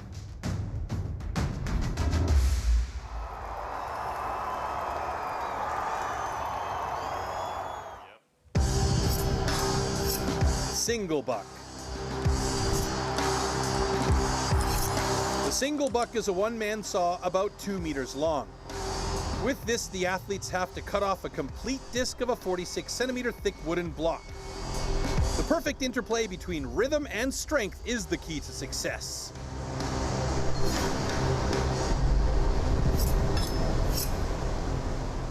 So here are our 8 athletes that have made it to the second round, and in Heat 1 it will be Marcel Dupuis taking on Koen Martens. We will see Nate Hodges against Matthias Klima in Heat number 2. Heat number 3 consisting of Emil Hansen and Simon Grönwald, and finally in Heat number 4 the 2 big favorites, Jack Jordan versus Braden Meyer. Now, if you did see the points earlier on when we showed the overall rankings, Red McNull in 9th place was tied in points with Marcel Dupuis, both of them having 16 points, and how they break that tie is the fastest times in the cuts. So unfortunately we won't see Red McNull, Danny Martin, Pierre-Puy Barret or Mitch Perrin in the competition anymore, but we do want to continue with the next 4 heats here in our second round and the single buck, and this is one that Marcel Dupuis is quite adept in. Yeah, and this is where it gets interesting. You're going to see double points here, and you're going to see these men having to power through this log. And trust me, it's not an easy event, and the wood's been a little bit grabby this year, so it's going to be interesting to see what Marcel can bring to the table. I know he has it in him. He's a strong single buck cutter, as well as Koen there, so. Marcel's saw seems a little bit longer than Koen's. Yeah, and these saws do range from, they're going to be using 6-foot saws anywhere to 6'6" even. So you're you're going to see some variance there, Well, just based on 6 being techniques. 2 meters, 6 foot being Stand to your 185. timber. Thank you. Yep. Thank you. 3, got you covered. 2, Here we go. 1, go! Oh, great start by Marcel Dupuis, and we know Looks he's strong great. in this discipline. And Koen Martens using the entire length of that shorter saw. It seems to be working for both of them, but look at Marcel Dupuis. beautiful. Fantastic time, 13.24, and Koen Martens with a 16.74. And that was the attack we needed to see from Marcel being on the bottom there. So now the order of athletes will be based on their rank. So In reverse order, though. yep, in reverse order. So you're going to see Marcel needing to fight for points here, and that's what he just did. 13, very respectable. Not bad way of saying, hey, I'm still here. I'm still here. fighting. I got this. I want to be on the podium because it's still possible. Absolutely. Both cuts are good. Should point out, too, that the single buck season's best is just shy of 12 seconds. So, you know, Marcel really not that far off that season's best pace with a 12.96. Yeah, very impressive to go up there just first round and have no hiccups. He just look at the intensity. I mean, my goodness. The beast from the east. He And he revs got up started right away and kept it smooth the whole way through. Yeah, with this starting system, they can kind of practice and get used to that start. Looks like he got a nice flow. He's just keeping all the teeth on the wood the whole way through. Somebody should tell him to breathe. And the intensity worked out for him. You can see the wood, it's nice and fresh. Looks like today might be a little bit different from yesterday with the wood, so maybe we'll see a little bit smoother cutting. Well, we did have a lot of drama yesterday with the single buck. The misery whip, as you like to call it, Troy. I mean, I'm just noticing as well, Marcel not wearing cleats today, and he has done most of the times in the past. Yeah, this deck, this stage, it's a different one. So they put like some sand, so to speak, something grippy in the stage. So some athletes, you can't get your spike to necessarily dig as far in as you want to, whereas some other wooden stages, you can get that depth with your spikes. And so if they take them out there, surely they go out in the morning, they test both ways, and he says, hey, it's grippy enough. I got to go with the free feet and just hope that that's the right decision, right? Well, it looks like Nate's wearing the spikes on in this choice, so we'll see if that is the advantage for him. And that is heat number 2, Nate Hodges versus Matthias Klima. Yep, and they will both wear spikes here. Try to get that good footing so they can get all the power on the saw they can. And it's interesting, they only have 1 minute to set this up, and let me tell you, as an athlete, you have to be focused. It is not easy to get one of those saws up there, get it straight, make sure that it is exactly where you want it. There is no rakers in the way. I mean, it is just a non-stop thought process that these guys are going through when they're setting these saws. Now, we noticed yesterday that a lot of the athletes during the team competition were setting their saws a lot closer to the outside edge of the wood, and it caused problems on the bottom end of the cut near the final draw through, where they were breaking the cookie off and there was a chip being left behind. And we're seeing here, Matthias, for instance, he's a little bit farther in, leaves him a little bit more material to cut, you know, and draw against. You know, where's the thought process here? Yeah, I think you could take it either way. Maybe they're trying to gain a speed advantage by going a little thinner, having a little bit freer of a saw. 3, 2, 1, go! Sometimes it's not worth the risk. As you see here, these boys going a little bit thicker on their cuts. And the intensity from Nate Hodges having a nice smooth cut. Looks like Matthias is just having a little trouble moving that saw. 13.28 for Nate Hodges, and Klima gets there in 17.20. So Klima will be sitting in 4th right now. That is still not a bad time, but that's not a world-class pace. Yeah, and I know Matthias has been training very, very hard for the single buck. He knew it was one of his weaker events and knew that he needed to gain some time there. Just looked like he just couldn't get it moving, couldn't get the same flow. Maybe it was a wrong saw choice. It just didn't suit that wood well. But Nate Hodges just coming in clutch. Sneaking into second, I believe. Both cuts are good. That, of course, is what we want to hear. Second best time for Nate Hodges so far. And you can see every 10th matters. Nate Hodges just out of first by 0.06. You breathe wrong and 0.06 you goes lose by. those points. You just go down the drain. So yeah, you're just going to see pure intensity and power. He has gotten very technical with the single buck and put a lot of cuts behind it. So you're seeing a pretty even stroke. He tends to short stroke it like you see Matthias doing there a bit. They just might not have their feet right, might not be extending those arms as much as they'd like to be. But for whatever reason, Matthias is just struggling a bit more through the wood. Saw going a bit slower. Still good strokes, just not quite as fast. 16 points up for grab for the top spot in the single saw, as well as in the springboard discipline, which is coming up next.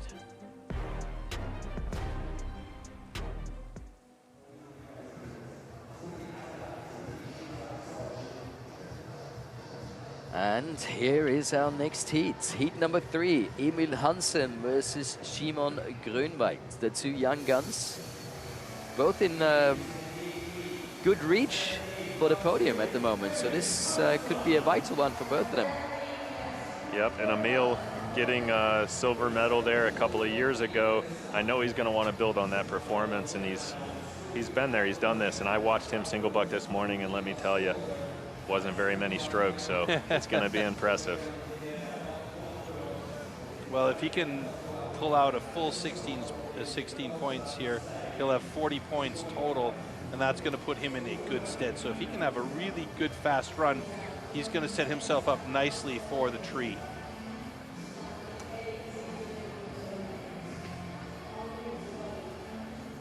And we know this is another discipline that his dad was excellent at, and you know, the apple doesn't fall far from the tree in this case. Yeah, that's right. It's a family sport, and nothing like learning from your father. So he's going to put it to work here and hope for a smooth cut. Athletes ready. Stand to your timber. 3, 2, 1, go! Beautiful start by Emil Hansen. You can see he's using the entire length of that saw. Shimon Grönwald doing the very same thing. And both of these guys looking really good in their time here, getting to the bottom of the cut. Emil Hansen with a 13.25. Beautiful. That's a fantastic time. Not quite fast enough to beat Nate Hodges. And Marcel Dupuis sitting in third place right now. Maybe he will get into second place, but I kind of doubt it. Shimon Grönwald with a 14.66. Yeah, and you see just two completely different styles there, both effective, but Emil gets the win. And with the update, they move Emil right to first. Really? Shocking. Both cuts are good. And there it is. Wow, that is a crazy update. So at the moment, Emil Hansen with the 16 points in his back pocket with one more heat to go. And those guys in the next heat, Jack Jordan and Braden Meyer, just a couple of little fellas that are going to be trying to battle their way through here. Yeah, thanks, Emil, for making me look good when I told everyone how good you were going to be. But no, there's two different styles here. He's using power, short strokes, quick strokes, and then you just see perfect technique, precision. Every tooth is just doing its job, and that's enough to win. At all. Yeah, that's right. He's always on the wood, whereas you see this, the saw is coming up, down a bit too much. Just a little inexperience there. I know he'll look at this and work towards a better, more consistent stroke, but nonetheless, 14.43 will keep him in the middle of the pack and get the points that he'll need to stay up there. So. All right, 12.91 is the time to beat as we see that final little stick by Shimon Grönwald, and that's exactly a result of that rocking that you were talking about when those teeth or those sweepers get hooked in the bottom of the wood. Yeah, you got to be really careful there at the bottom. Less teeth on the wood, it causes hangs. You got to be really consistent, maybe even shorten up a little bit, but you know, you have to have experience to make those decisions so quick. Talk about experience. Look yeah. at these two fellas. The two leaders at the moment, Braden Meyer and Jack Jordan. Let's find out what they can do on the single buck. You would have to favor Jack Jordan here, right? Yeah, theoretically. Yeah, I would like to say that, yes, theoretically. The long length and power from Jack Jordan could prevail, but I have seen a lot of training videos there from Braden. He's been putting the time in, I can tell you that. And he's been listening to anything that will make him faster. And I think you're going to see a smooth cut from him. So we do know that there are some absolutely fantastic single sawyers in both of these countries. Brad DeLosa for Australia being one of them. And you know that Braden Meyer's picking his brain left, right, and center coming into this competition to make sure, like you say, that he's really on point. Yeah, having a world champion single bucker as your second's not a too bad deal there, is it? Athletes ready. Stand to your timber. 3, 2, 1, go! 12:91, the time to beat to get those 16 points happening in one direction or the other. Let's see how these two guys go. Braden Meyer, Jack Jordan looking really good. Braden Meyer looking very fast at the bottom. Oh my goodness! Jack Jordan with an 11.36. Braden Meyer a PB with an 11.82. I'm going to leave it to the competition control center to make the adjustments before I say anything here, because those were blistering times. Seasonal best and personal best. Oh, under review. Wonder what we're looking at there for Jack. Under review for maybe Jack. The start. Little drama. Jump start maybe. Oh, he's got looking some for the material cut. left at the bottom. Yeah. You see the. And if they can't break that with their finger, Troy, it's a no-go for Jack Jordan, and that is going to be absolutely disastrous. That would mean a DQ for Jack Jordan. That is a massive amount of points to be losing here, because that would mean 0 points in this cut. Yeah, mind instead of 16. Yeah, you just set a national record and an oceanic record as well. Oceanic record, and look what happens. So now let's see. Oh dear. Let's see what happens. Okay, after checking for incomplete disc, we've determined that both cuts are good. So Jack Jordan holds on to that season's best oceanic record, and Braden Meyer will hold on to his personal best, 11.55, and both of these guys sitting atop of the single buck results, and that changes their standings. Oh no, it doesn't change. But that was a close call. But it was a very close call. Yeah, what a race here. Both with great smooth cuts, and you just see Jack bring in the sheer intensity here and just keeping that saw level and having no problem getting it off. And 11.28. My goodness. And we're back to a 1-point game between these two guys. Yep, he knows how to show up when the time matters. I see what you mean with that little tab. That's the smallest tab I've ever seen in my life. Yep, and all he has to do is cut just a little bit of it, and it's good enough for the judges. We got enough cameras here in 2025. I think they can figure it out pretty quick. Yeah, we got more cameras than the city of London. So here the results of our single buck competition, followed by the overall standing here at the Stihl Timbersports Individual World Championship 2025 in Milano, Italy. And as mentioned before, just 1 point between the two. And Braden Meyer, who was in second place, now takes over the top spot again. Emil Hansen, solid third position right now. Look at where Shimon Grunwald is, fourth place right now. He's in a good spot, and he's still got the tree coming up, but this is a discipline that is going to separate the wheat from the chaff. Wouldn't you agree? Yeah, and this is the time for those guys, besides the first two, to make their move, because you look and they're 12 points back from second place. I mean, with double points is great and all, but you got to get rolling here. You're trying to pick up 12 points with only 2 events left. So no more messing around. Yeah, no more messing around, and this is a great event for that. One of the most technical springboard. So yeah, you got to have it all in this event as well, and it can be so finicky for these guys because one small mistake and you know, you're over a minute, and we looked at the times of these guys that are competing in the springboard. All of them have done the springboard in under a minute's time. So really, it's going to be a question about who can be consistent and fast in a very, very difficult discipline. But can it get any better? You know, we're going into springboards, and 1 point only difference. 1 point between these two guys. If you want to know what's coming up, well, here's everything you need to know about the springboard. Springboard.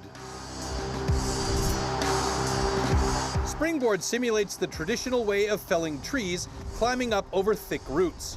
First, notches known as pockets are chopped into the log.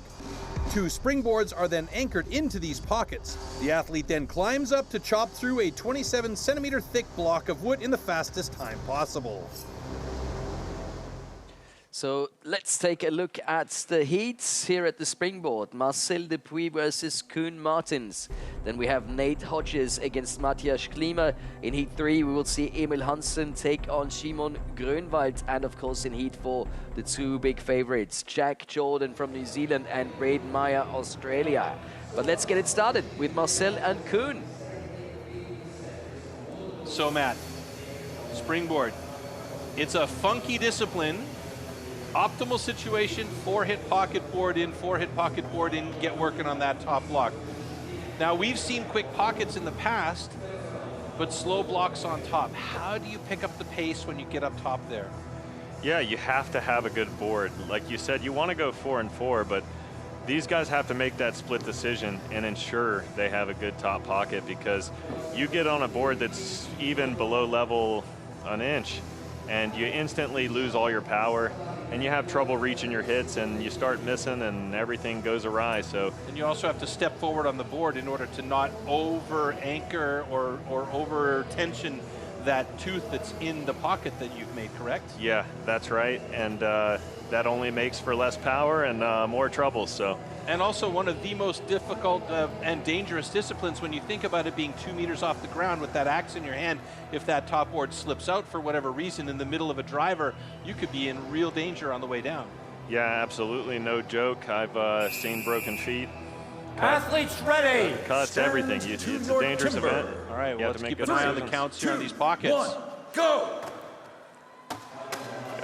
So they said it was a bit firmer wood today. We're seeing no trouble for Marcel. Marcel with a 4-hit pocket gets in there, and Koen Martins up there as well. Marcel's personal best was around 49 seconds. Koen Martins about 52. Little mishit there. He's going to want to pick that top wood up to get a good strong board. He's got to do a bit of house cleaning, but Marcel up like a cat onto that top board now.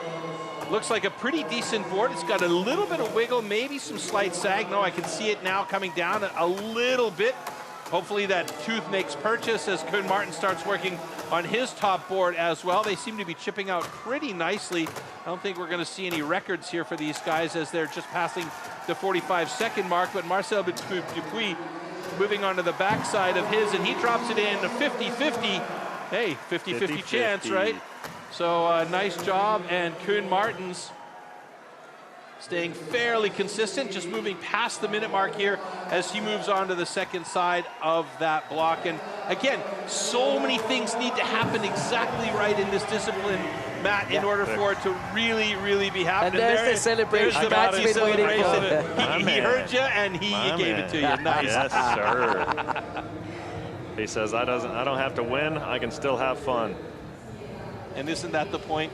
That is the point, and he does it the best. So good on him. And he's made it to the top 8 again. I mean, that is tremendous. It's unreal. He did tell me he had a bit of a tough training season, so it's great to see him just pulling it out and showing that experience. Love to see Marcel Dupuis just jump up onto that second board like nothing. Looks so great up top. Both cuts are good.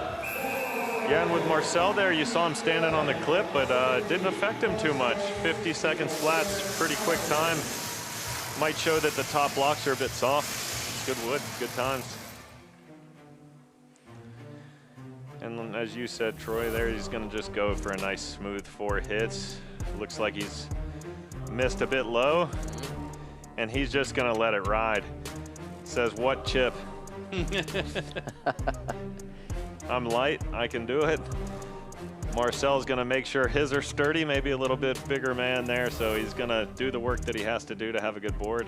Double set, didn't like what he was seeing in that pocket, and then instantly you see the discomfort when he's standing on that clip, but all goes well, he gets it done fast enough, and you're Still never on. ceases to amaze me that these guys that step forward on the board because they're not feeling as comfortable like you mentioned, still have the power in their upper body. They're not being able to use that back leg to push off and rotate their hips and power through. They're just using their arms more or less. It's still a good time. It's incredible. Yeah, maybe that's why the nickname comes Beast from the East, right? Beast from the there East. You go. Using those strong arms to Now just we get know. him through. And there we go, the best show in the house. Oh, easy does could have it been there, a buddy. bad show there, but hopefully we'll still be allowed to celebrate after this. But yeah. New rule, no celebrating on the top board until you can get down. And yeah. We haven't said anything all night long, but we should point out that we have the best stage crew here. Yes, indeed. And their role isn't just to make the place clean. Their role is also very important because any leftover slough or chips that are on the ground there can cause damage if somebody slips when they're trying to set a pocket or when they're cutting a standing block or anything like that. So a big thank you to our stage crew who do such an incredible job. Yeah, yeah, it really is amazing, and safety is the most important thing Yes. in these races, right? We don't want to see anybody getting hurt up there, and just the fact that they can get it done so fast and so efficiently, but still manage to keep everything safe. It's just great to see. I mean, the development of the athletes has been tremendous, but also of this team. Yeah. Every competition, they get better and better. They get faster and faster. And of course, for you athletes, that's also something great because you can focus on what you want to do and what you need to do. Yeah, makes it easier for everyone. And the other thing that's really amazing to me this time around too is the time that they're taking to set up the trees has been like cut into quarters. We've never seen them set the trees up this fast between heats. It's amazing. And the crowd loves it. I think the Italian crowd's got them pumped up, huh? So Nate Hodges versus Matthias Klima. Nate's got a really respectable time with 41.26. And he needs to perform now if he still wants to get on the podium this year. Yeah. Yeah, I've seen him cut under 40 before, and he's going to need it here, that's for sure. If he wants to make it to that hot saw round, I think Yeah, he's he can make everything possible in the hot saw, but any mistakes there, so. And Matthias, same thing. We'll just see if he can get a smooth run for a first time being on this stage. I know he's been practicing a lot on his springboard, so. Walt Page setting the current world record a couple of years back there at 35.43, which to me is still, it's like a gong show in my head thinking about the guy climbing up there and cutting through that in that amount of time. It's madness. Stand to your timber. 3, 2, 1, go! Oh, missed a little low there for Nate. He's going to have to go retake that, and he does, and just gets up smooth. Yep. Matthias having clean pockets here, doing exactly what he needs to do, and up smooth he goes. Matt just looking really, really good. Nate Hodges quicker on that second board as he's going to take that power to the top block now, and Matthias Klima will get going on that top block, and it looks like he's got a real nice board. Nice angle, maybe a little bit too steep, putting him in a bit of an awkward position for those cuts, and Nate Hodges' board is about as good as it gets. Look at the pace. Yeah, he's going to really keep the pace on it, chop all the way through 3/4 of the way, and try to get it sliced off back. He's losing a bit of wood there, Matthias, in the far side. That might make it a little tough to get this log drove off, but oh my goodness, oh no, could Did that he be a wrench problem with wrenching here now for Nate Hodges? yeah, I see that, but I think he will be all right. We'll see what the judges have to say about that, but there's nothing you can do when the fibers break, and it's just unexpected. But they will certainly be reviewing that, I can guarantee it. Yeah, they're going to head over to the Competition Control Center for a quick view of that one. You know that... Didn't see a flag, though. I didn't see a flag, but very often they'll get a call from the Competition Control Center. And they should. If they want to, you know, double check that, because wrenching, which is twisting of the axe, is absolutely a grounds for disqualification. Oh, and there's the flag. Okay, there we go. So we're going to take it to a review. Yeah.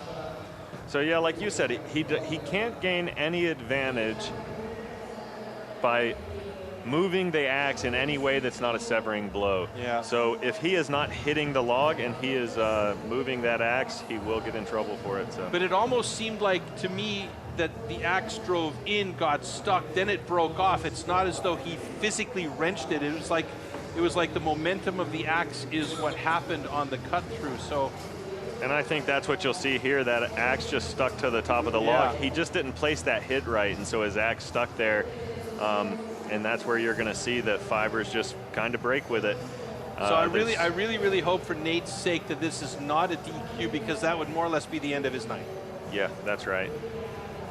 We've seen so many close calls, and all of them went well. Yeah. So fingers crossed, folks. This should not be any different, I hope. Okay, we're checking to see if there was a possible wrenching on this stand A, Nate Hodges. We determined that his axe got stuck, and both like cuts said, are good. There you go. And a sigh of relief. Yeah, big time for us here as well. So you're looking at second place.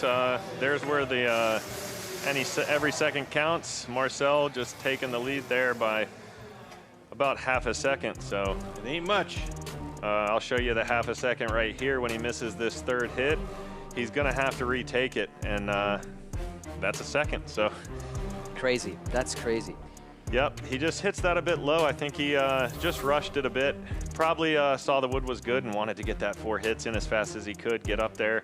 Mattias with a beautiful run right under a minute. Love to see it from his first time on the stage. This is something that we're seeing a lot more for the European athletes as well, because they haven't been busy with the springboard as much as maybe the North Americans or the Australians or the New Zealand athletes. And it's getting better. It's getting better. We're seeing more times dropping below the minute mark, below the 50-second mark. So this is a good thing. Yeah, they're traveling the world. They're figuring it out. Yeah, it's great to see. And that's right. He sure is. And it's just great to see him get under a minute and do what he knows he can do. And I'm sure he'll be very happy with that. And yet, you see a little glance there too. Another second gone by Nate Hodges. Should have been easily under 50 seconds there in the high 40s. And he just had a few things just go wrong for him. So yeah, and he was trying to get the axe out to make that final cut, and that's when it came off. And this is the reason why they said it was stuck, no wrenching, so the fair cut. So that's at least good for him.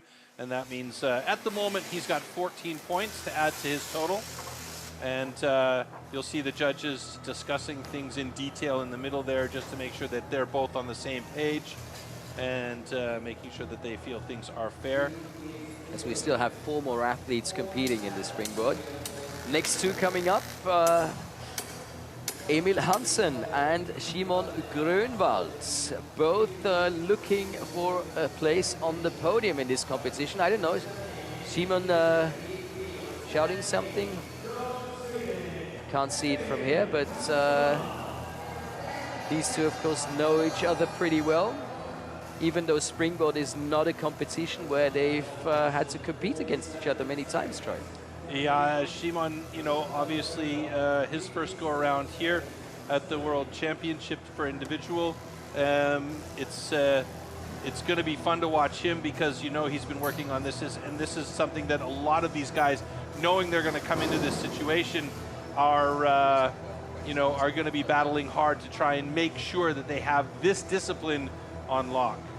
Yeah, and when I say Shimon was shouting something at the judge, he doesn't seem to be happy with the tree.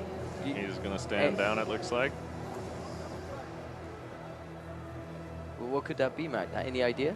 I have no idea from this, but he does look visibly frustrated. Maybe it's not his tree? Yeah, maybe it's not where he is supposed to cut. Without any audio here from the inside, we're not going to know until they get to it. He doesn't like the chain. Maybe he doesn't think it's as sturdy as it should be, and that is key in this event. If you have any wiggle of that tree, you're going to lose time in it. No, I think he's going backstage to find his tree. Yeah, that's what I think. Wrong tree. Yeah.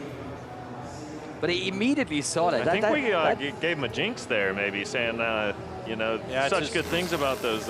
It's not his tree, and I kind of understand where he's coming from, because they clear off the bark from the front of the tree in order to be able to cut their block or their pockets into, and you know, if it's not the way he planned it and it's not the way he set it up beforehand, you know, why wouldn't you complain, right? Yeah, different height people cut at different lengths, so you absolutely can't cut on other people's pockets. And he immediately saw it. Yeah, you know, it would like, mess up. You use different crowns. Yeah, he probably looked from afar like, no, please. Yeah. And I saw him shouting, so that was a bit surprising. But like you mentioned before, in the off season, that's where you practice exactly to be on top of your game at the springboard. And we have a very special off season teaser for you now.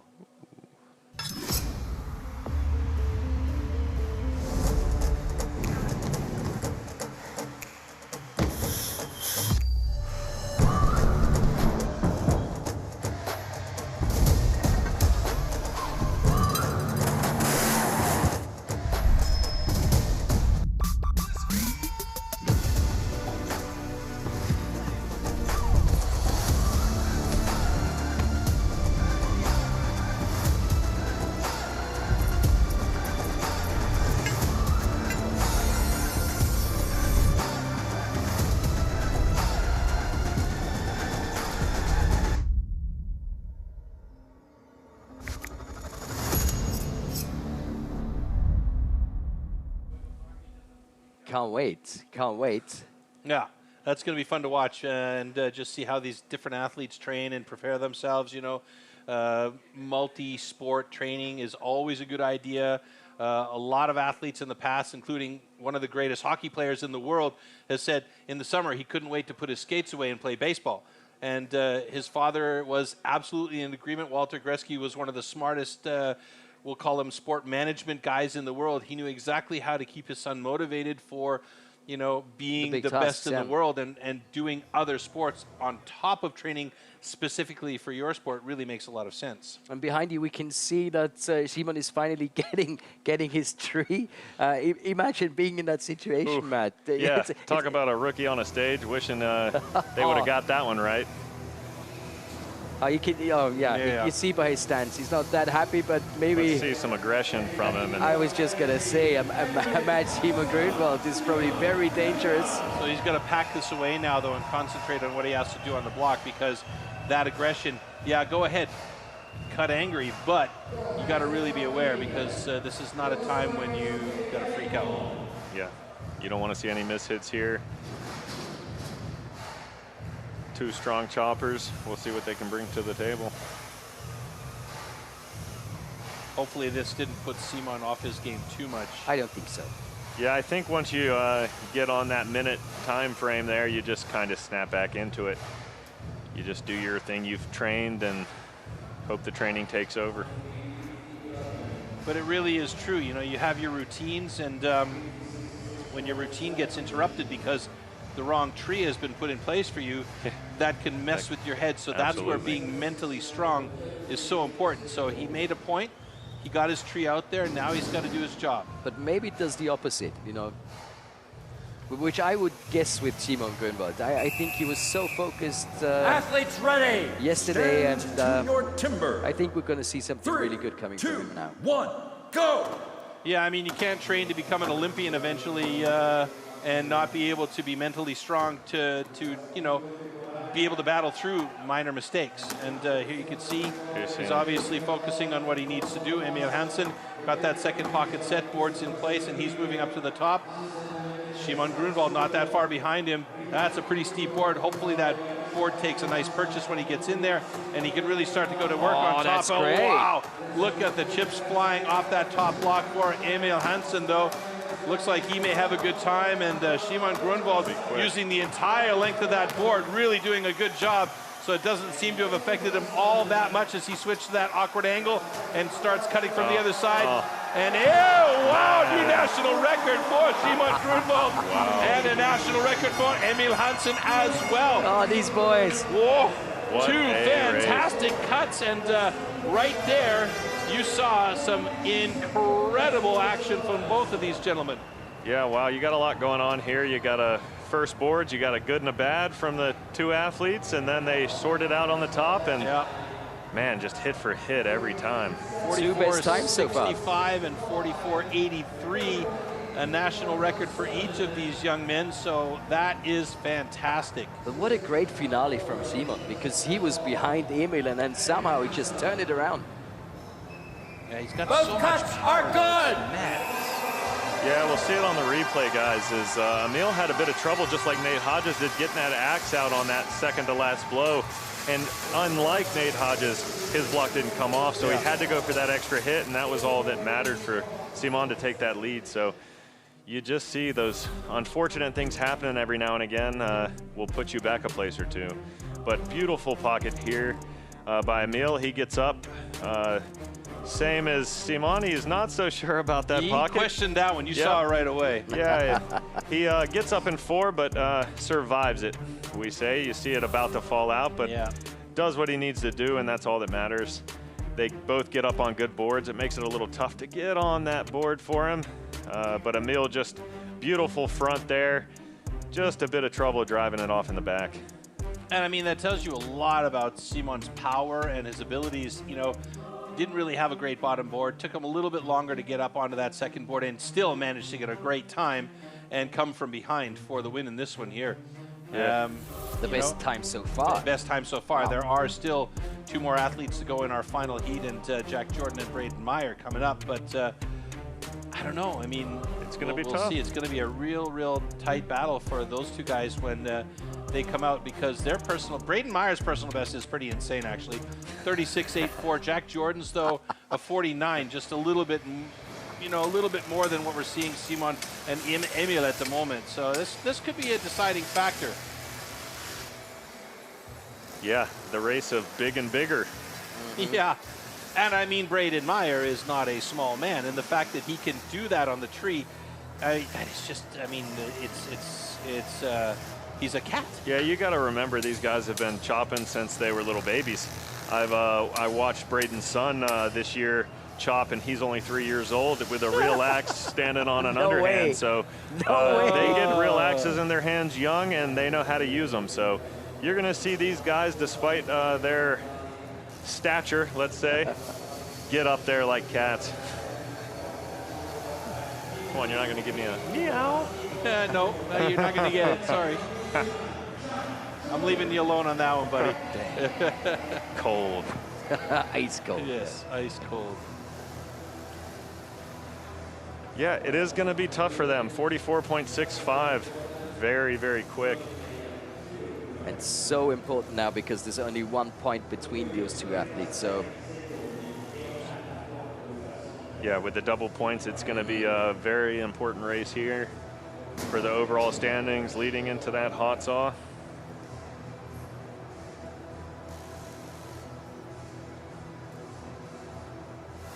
And with the triple points in the hot saw, it's looking like only a 1 point difference. If we'll see if they can stay close to each other in these rankings. If they don't, you'll see the points split up and crazy things happen.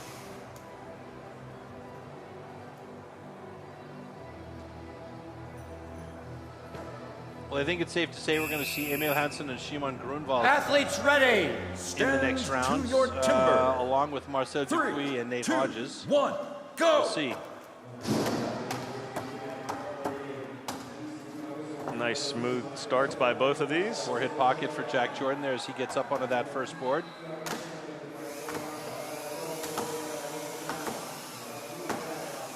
Yep, being extra sure about that top pocket. He goes 6 hits and knows he's going to be good and gets up there. But Jack Look taking at the that early confidence lead. of him, though. Unbelievable. Braden Meyer, the confidence of that guy is just insane. He looks so solid up there as he starts working on that top block. Jack Jordan also really close to switching to that other side, which he does right now. And Braden Meyer. 44.65 is the time to beat. Personal best, season's best by Jack Jordan. He absolutely obliterated his previous best time. 39.31 for Jack Jordan, a 42.91 for Braden Meyer. 2 incredible times here, and those 2 move to 1 and 2 respectively in the springboard Wow. And they switch positions again in the overall, and it's going to be my goodness. What a race. a 1 point race before we go into the hot saw. This is crazy. And Nate Hodges is going to make it to that hot saw round as well. Whew. I never underestimate this guy in the hot saw. Holy smokes, folks, that was madness.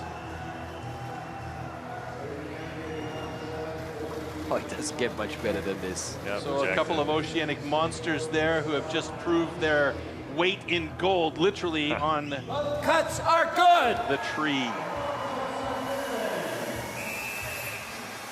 Yep, and they both did exactly what they needed to do. Jack Jordan taking the lead by a point, and Braden Meyer not allowing anyone to get between them, causing an even bigger gap. So now we kind of go into hot saw madness. That's a nice way of saying it, Matt. That's perfect. We're going into hot saw madness. So beautiful pocket there by Braden. Jack Jordan was just a hit ahead the whole time. He made a beautiful pocket. I think they both went for 6 on the top, but Jack was just moving a bit faster and got looks like about a 3-hit lead there. And that's all he needed to take it home. So 18 points separate Emil Hansen in 3rd place with Jack Jordan in 1st place at the moment. 19 points separate Shimon Grunwald in 4th with Jack Jordan in 1st at the moment. So that being said, looking at the hot saw, and I'm not going to even try to attempt the math on it. No, please don't. Both Jack Jordan and Braden Meyer are in excellent positions, failing absolute devastating situations where they both get DQ'd here, which would leave the door wide open for Emil Hansen, Shimon Grunwald to try and get to the top spot of the podium. Unlikely it is. It's always a possibility. And you could always see it like Jack Jordan, Braden Meyer only 1 point apart, and Emil Hansen and Shimon Grunwald only 1 point apart. Correct. So many things still possible. Here we have the final results of the springboard competition, and this will add up to the following, which is the one that we are really looking forward to, the overall standing. Just one switch there between Grunwald and Hansen. We will lose Matthias Klima and Koen Martens at the bottom of the list, taking our top 6 athletes. And as I mentioned, Nate Hodges does make it into the mix, but with 33 points, it's going to be a difficult road for him to get to the top there, if it's even possible at all. With, I was about to say, unfortunately, with only 18 points, I can't say I'm the best at math, but I'm looking at the math and it ain't mathing. Seems like you're okay with that calculation, though, but yeah. Yeah, we'll see what he can do. He just set a world record in the U.S. Championship, so now he has no pressure. Let's see if he can maybe set another one. And he'll be the first guy to cut as well, so they'll take the guys in reverse order for the hot saw. We could kind of hear in the background the saw is being warmed up, and these things are I've never monsters. enjoyed looking at Troy more than today, because we can see the hot saw warm up happening in the background, and we can actually hear it in our studio. Dude, you. No, this is yeah, it's shaping up to be an exciting finish for sure. It's looking like Jack Jordan and Braden Meyer there are going to be fighting it out there for that top spot, but the next 2 podiums are up for grabs here, and it's looking like it's anybody's game there for 3rd. So, and the level of competition, it's everything we wished for. You know, we have the youngsters, you know, in the mix, and we have Jack Jordan and Braden Meyer, you know, just 1 point separated as we go into the hot saw. That's right. They're just working on pure perfection today, it seems like, just pulling ahead of the crowd, but everybody's bringing their A game, and you're seeing everything switch up, and it's just a great contest so far. So, and of course, we love to say the hot saw is the maker or the breaker. It is the best event. Let's be serious. This is the one and only discipline where the athletes are alone on stage. Yeah, probably the most important event, but yeah, also the most frustrating. These saws are so incredibly powerful and dangerous. Usually the hot saw is the slider. Timber. Hot saw, hot saw. My I can't describe to you when we're out there under pressure. Starts well, first disc looks solid, cut is good. You know, you're always ending the competition on a hot saw, so you know where you're going to be at when you finish. So you're either at a real big high or just is what it is. Nice clean cuts, easy, relaxed.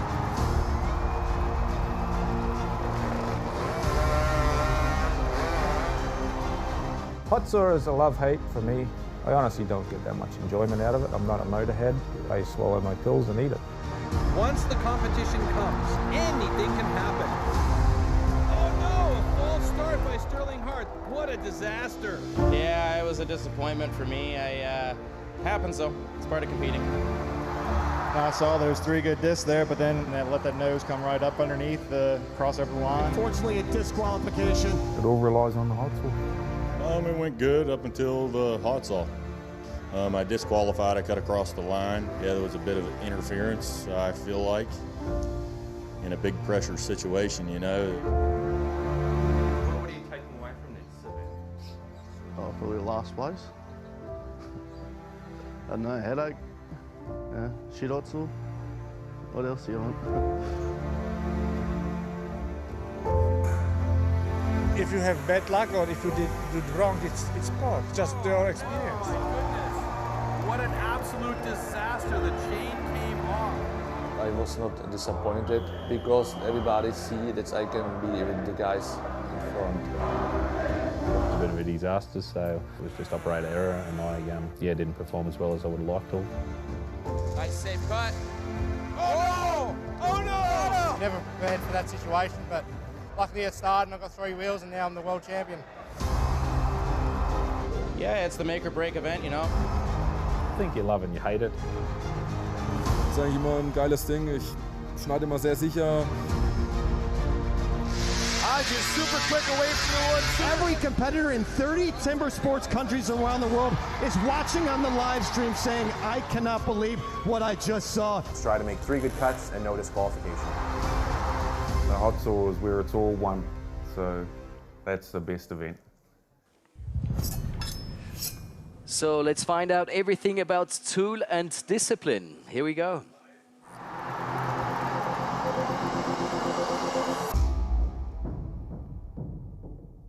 These custom, handmade race tune machines are built for maximum power and precision and to cut the wood as fast as possible in a competition.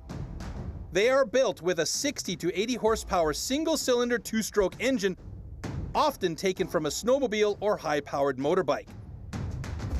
The hot saw can weigh up to 30 kilograms and its chain rotates at over 250 kilometers an hour.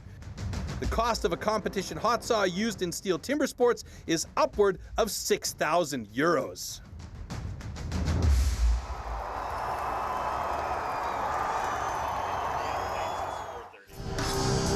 Hot saw. For the hot saw, power saws are called into action and the athletes have a space of 15 centimeters to cut 3 complete discs off a 46 centimeter thick wooden block. So here we have 6 heats in the hot saw. Of course, the athletes are on stage all by themselves now. And we have the crazy situation that Jack Jordan and Braden Meyer are only separated by 1 point, and Emil Hansen and Simon Grönwald also only separated by 1 point. That means we have a race for gold, whoever is faster between, for bronze with Emil and Simon, whoever is the faster one, and the same with Jack and Braden. Whoever has the faster time will take home the golds. And our top 6 are going to be on stage now, and that means Nate Hodges, the reigning world record holder in hot saw, is going to be first to go out, and we have a hot seat. And the reigning world champion as well. Unfortunately, 99.99% we won't see him atop the podium today, so he's just going to try and get as good a cut as possible, because there are also points up for grabs for the overall standing worldwide. So he's going to have a clean He and could good theoretically cut. still claim bronze. Saw. Theoretically, mathematically, yes, but that's going to be some some Chinese math right there. Well, if there's somebody that can play with that Chinese math, it's going to be Nate with this saw. So, well said, well said. Yeah, you're looking at a massive, I believe, 430 cc saw, almost 100 cc's more than any saw you'll see out here today, hence why he has the world record. He's finally getting comfortable with that saw, and that's a scary thing. That is a scary thing, yeah, with all that power. And the ability to control that power is just, for me, that's an incredible feat. Yeah, it's a mastery, honestly, and it's taken him years to do. A lot of heartache along the way, but he figured it out. It'll be exciting to see what he can do with it. Has to go through all his checks. Oil on. That engine looks like a Mad Max tool. Stand to your timber. Here we go. 3, 2, 1, go! Boom. Oh, no. Not his day today, huh? Yeah, that's right. 820 for Nate Hodges. Big cutout on that second cut, and we do have a flag on the play, so maybe he took too much material away and cut the line. Yeah, and I believe that third disc is also incomplete. I'm not sure that he got it fully, but yeah, that line is completely gone. When you're trying to go for a record and you got nothing to lose, yeah, you got to go sometimes these things happen. Yeah, and it's the only thing you can do in that situation.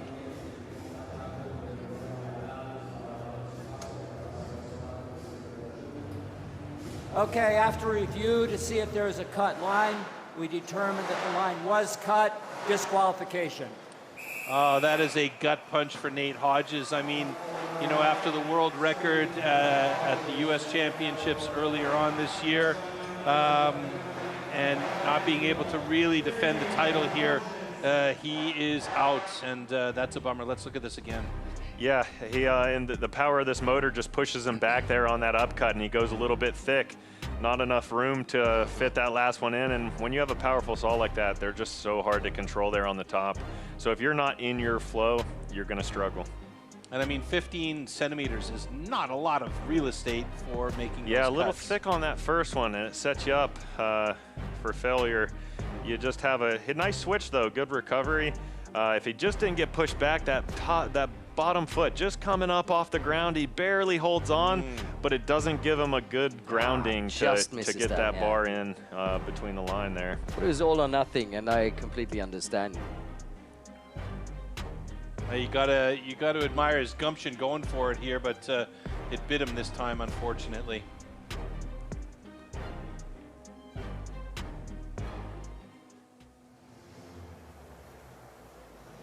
So no medal this year for the still reigning world champion. So who's next up? It's going to be Marcel Depuy. Shall we do our maths again? Yeah, another guy trying to long shot fight his way into that podium. On 34 Maybe now, drink some with 18 maple syrup points. before this. Yeah, would be 52. So if Emil and Simon both get a DQ, for instance. Yeah, and Marcel usually cuts pretty secure. He's very, very consistent, as we've seen today. You mentioned this actually, Floaty, how his consistency is really a game changer. You know? Oh, and it was impressive seeing him in the training camp in Switzerland. He's super calm, super consistent, very focused. And he's in the top 5 of the Stihl Timbersports World Championship 2025, so looking a little bit like Santa Claus right now. 5:43, holding the national record for Canada. That is an impressive time as well. Yeah, he's had a lot of work with that motor, and he's very consistent. So I expect to see a nice smooth run from Marcel. Might also get a wild hair and try to go for it here. Why not? I can't see Marcel, you know, getting outside of his own skin in this one. Right. I think he's just going to try and go for a nice, clean, consistent cut, get the time on the board, and see where the chips fall. And put the pressure on the boys. Yeah. No problems on the warm-up.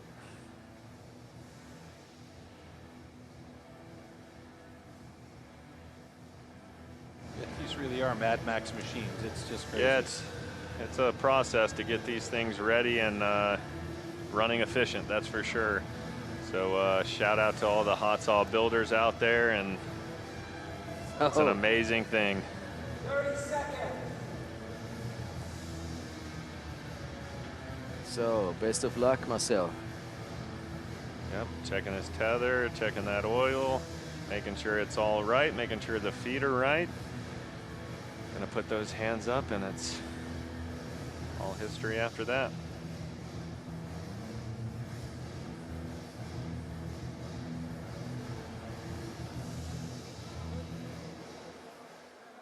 Athlete ready. Stand to your timber. 3, 2, 1, go!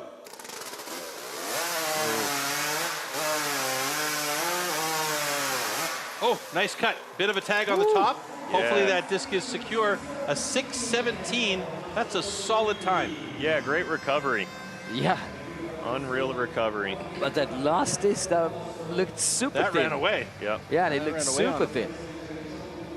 Yeah, right off the start, it looks like his saw kind of jumped up a bit on him. He just couldn't get that back throttle and get control on it fast enough. And but with all that routine, just overcame it and then just hammered down. Yeah. So that's the time to beat 6:07. Looks like we're going to have a good cut. Your cut is good.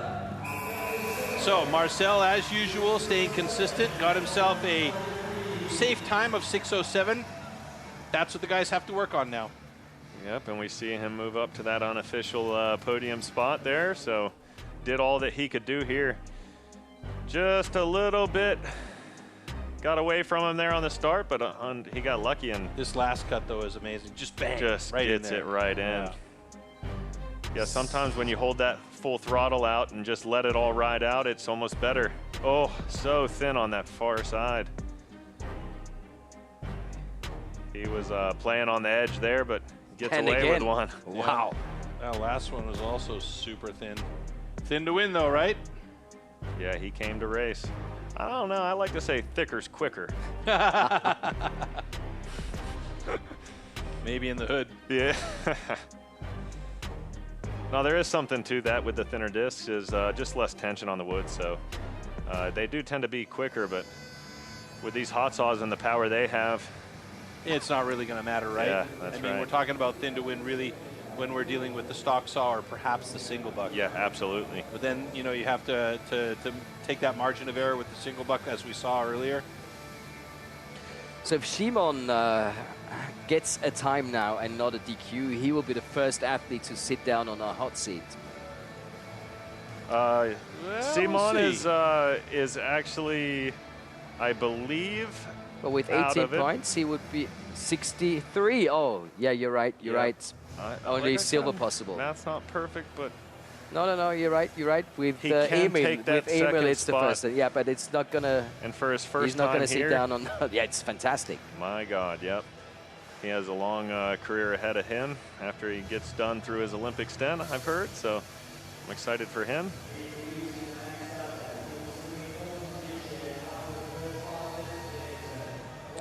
.704 PB. Can he beat that here today?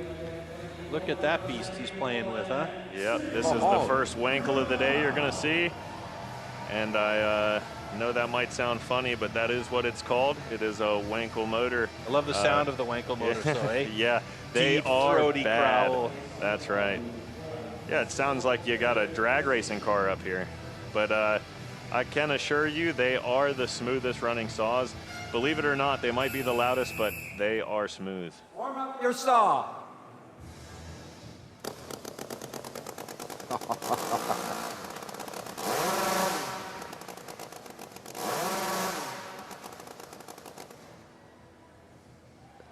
It sounded like it was popping a bit there, hey?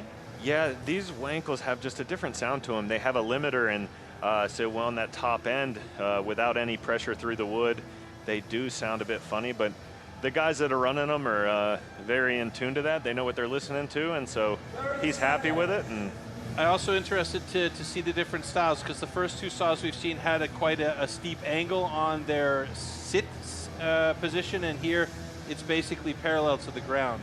Yeah, you see a different balance saw here, a little bit thicker bar too, and you can see that play in with the switches. He might have to come out a little bit further, so, but those are the kind of bars they have to run on these saws. So it just is a matter of what saw you have, and you just have to go with it. Ready. Simon fighting for a medal at his first World Championship. 1, go!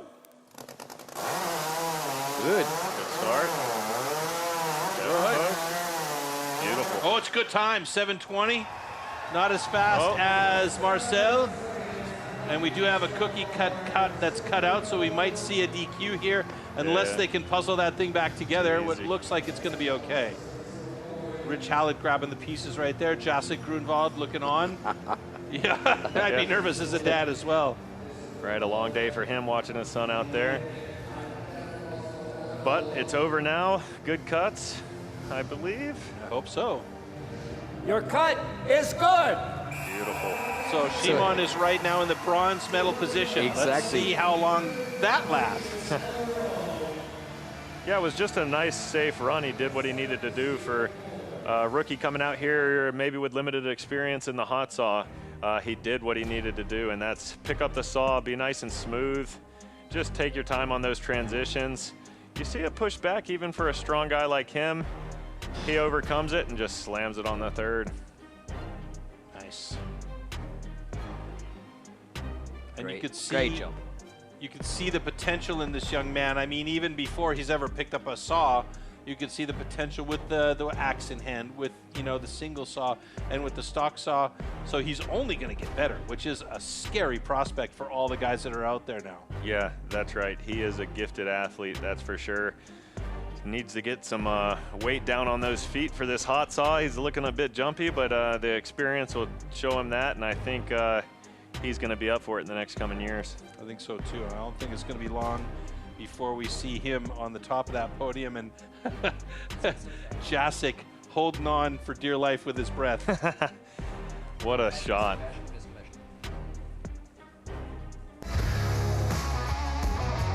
Stand to your timber. 3, 2, 1, go!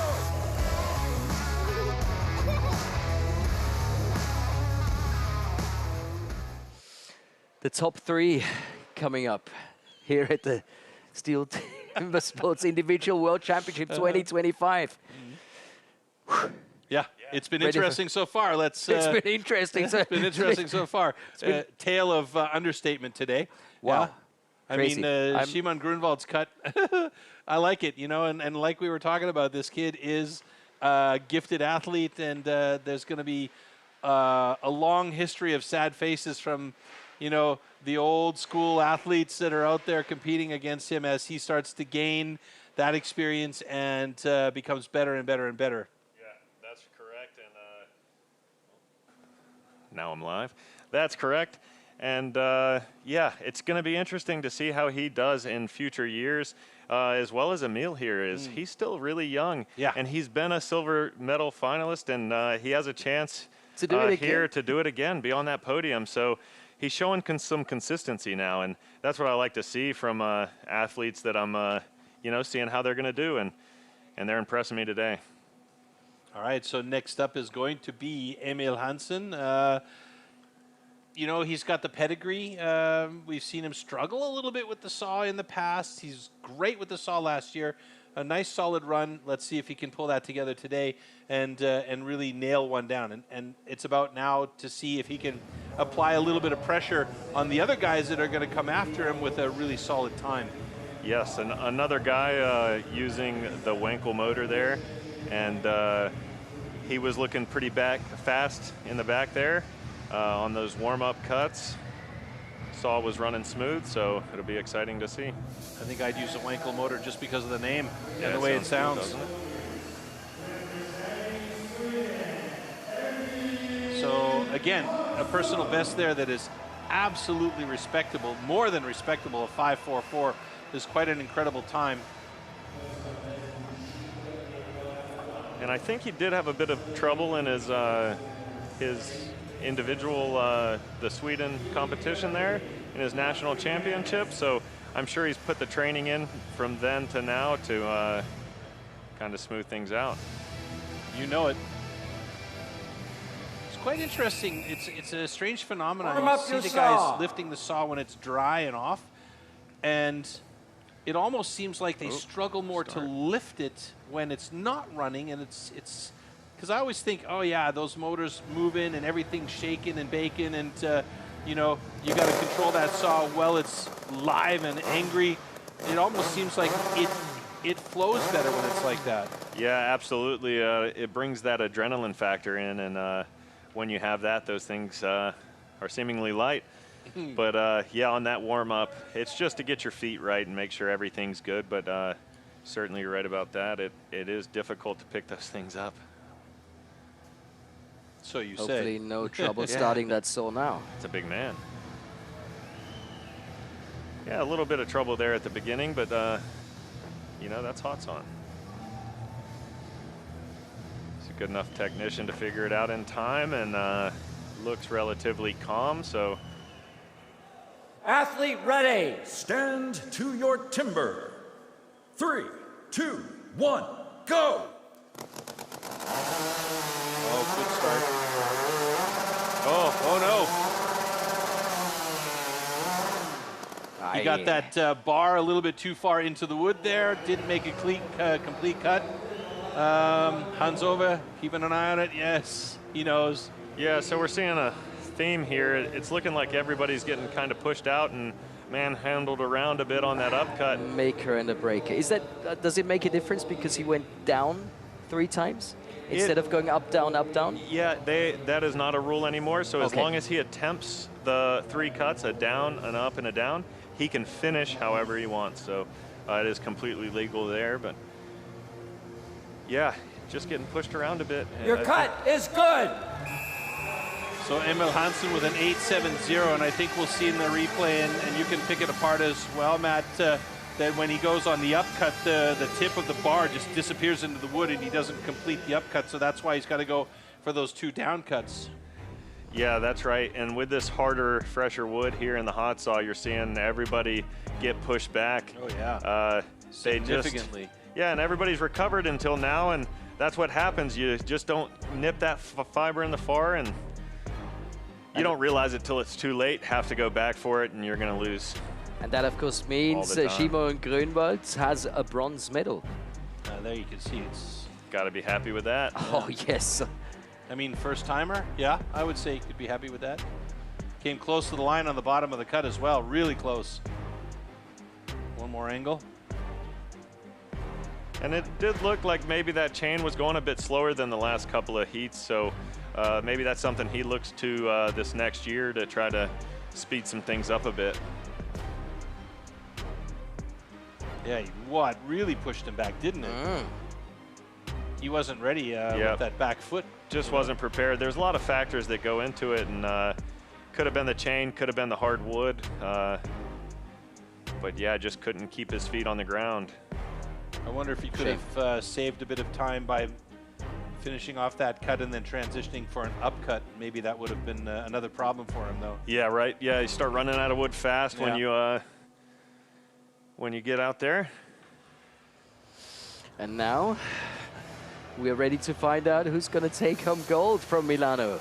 Either this man or Jack Jordan. In 2019, Braden Meyer struggled to get that saw started, got it started, had a fairly slow cut, but by virtue of the sheer amount of points he had leading up to that, he got the World Championship title. Here today, he has 63 points, 1 point behind Jack Jordan.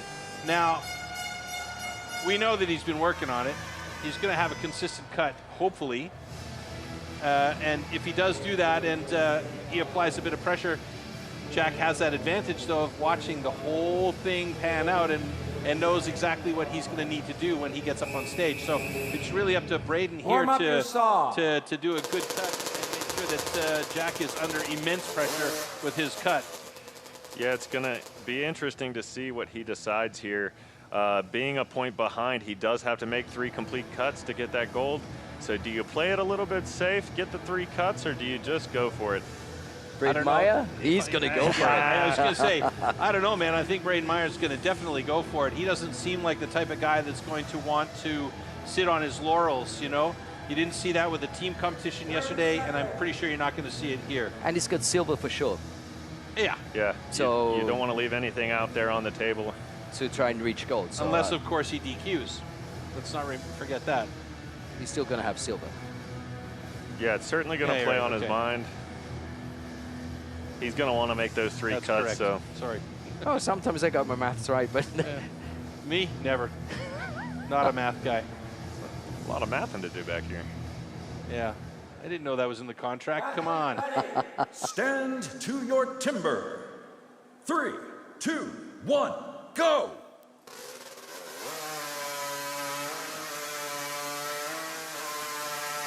Oh, good clean cuts by Braden Meyer. Nice. A 6-7-0 right behind Marcel Dupuis, and that puts him right now in 78 points in the lead. That means he'll go and sit on that hot seat for the moment, but Jack Jordan watched that, and now Jack's going to be under some serious pressure to cut better than a 6-7-0.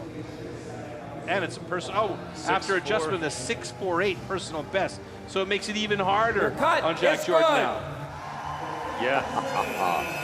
Oh, this is a world championship. This is indeed. Personal best respects. Yeah. Yeah, and well done, sir. Yeah, it'll be interesting to see how this all shakes out. Now, nice smooth cut. He just had a little bobble there at the top, and I think if he does get beat, that he'll be looking back towards that. But after that, he just absolutely attacks it. He knows he has to get going. Yeah, but how good were those cookies? I mean, just 3 thin thin ones beautiful. on the deck. I mean, that was fantastic targeting. Look at this. A little tap. Certainly. What's that, about a 1.5-inch cookie? Same, consistent on the second so one. much power. Absolutely clutch performance there. He turned it a little bit on the bottom of that last cookie, but, you know, who's counting? Yeah, and he's just doing what he needs to do, right? If you got to turn it in to get complete cuts, then do that, get your points, and move on and hope they mess up.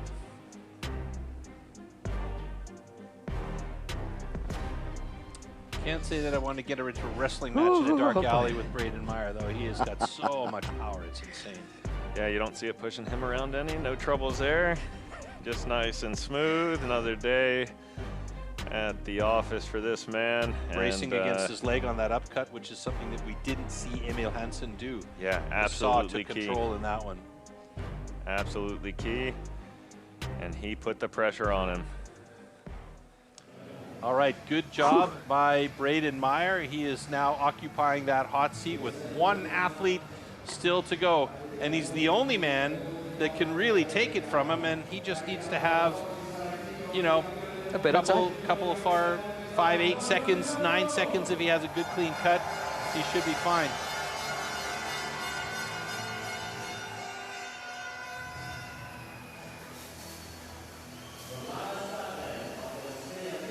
All Braden can do is wait here. He needs at least third place speed of 7:04 in order to tie Braden Meyer at 78 points.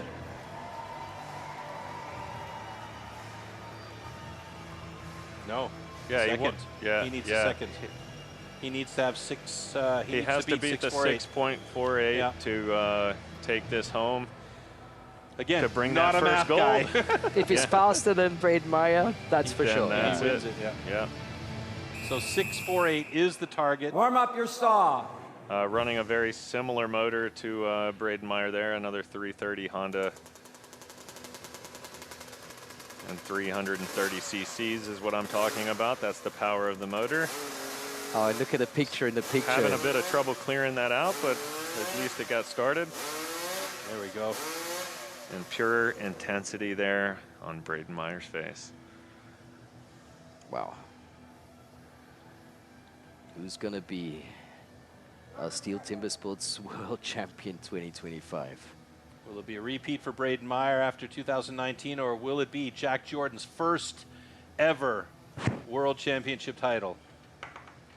And that would make him one of the formidable Timbersports athletes, having three-peated in the trophy format and now potentially taking a World Championship title here.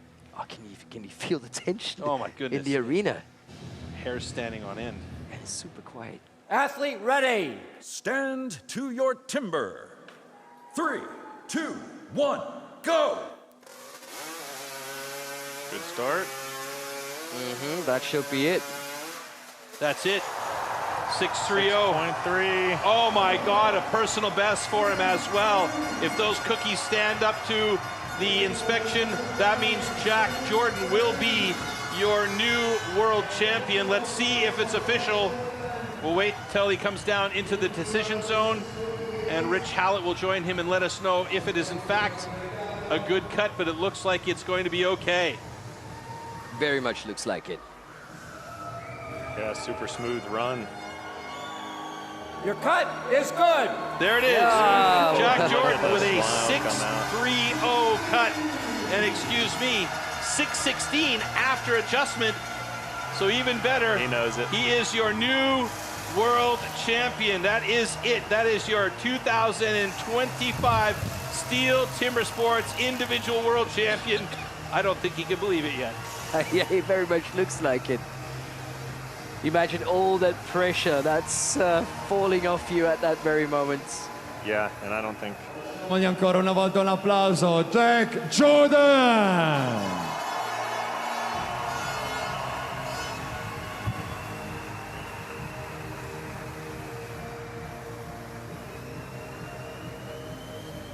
All right, let's take a look at that again.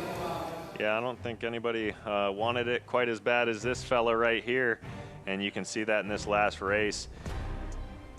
He just pulls out the consistency here and just nice smooth start, steps right into it so he doesn't get pushed back, a nice thin disc on the second, and just bring it home, nice tight switch, and that's all she wrote.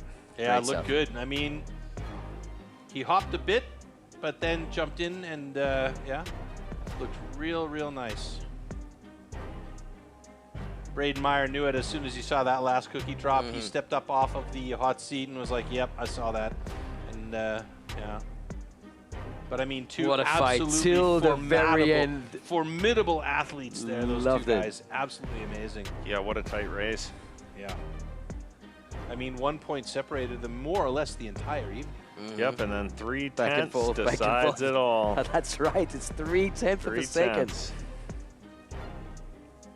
The quality of these two athletes is tremendous. That was a brilliant.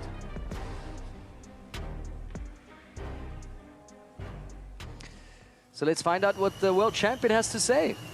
Okay, here we are with Jack Jordan, the new world champion after the silver medal. That was really tough.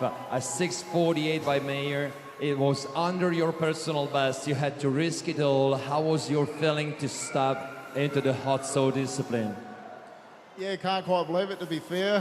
Leading into that hot saw, I was reasonably confident with the hot saw. I'd been training pretty good with it, but getting up on stage and putting down 3 cuts, that's a different story. Yeah, so pretty happy. Abbastanza contento, molto contento perché avevo confidenza nella hot saw, però comunque era veramente molto stretta. There's the world title. What does it mean, the world title, for you in that incredible battle with Mayer? Because it was so tight until the end. Yeah, can't quite believe it, to be fair. You know, probably when I first started Timbersports, my 3 worst events were probably my 3 best events today. So I'd just like to thank everyone that's helped me out along the way. Can't name them all, but I really appreciate you. Yeah, can't believe it. Non ho parole.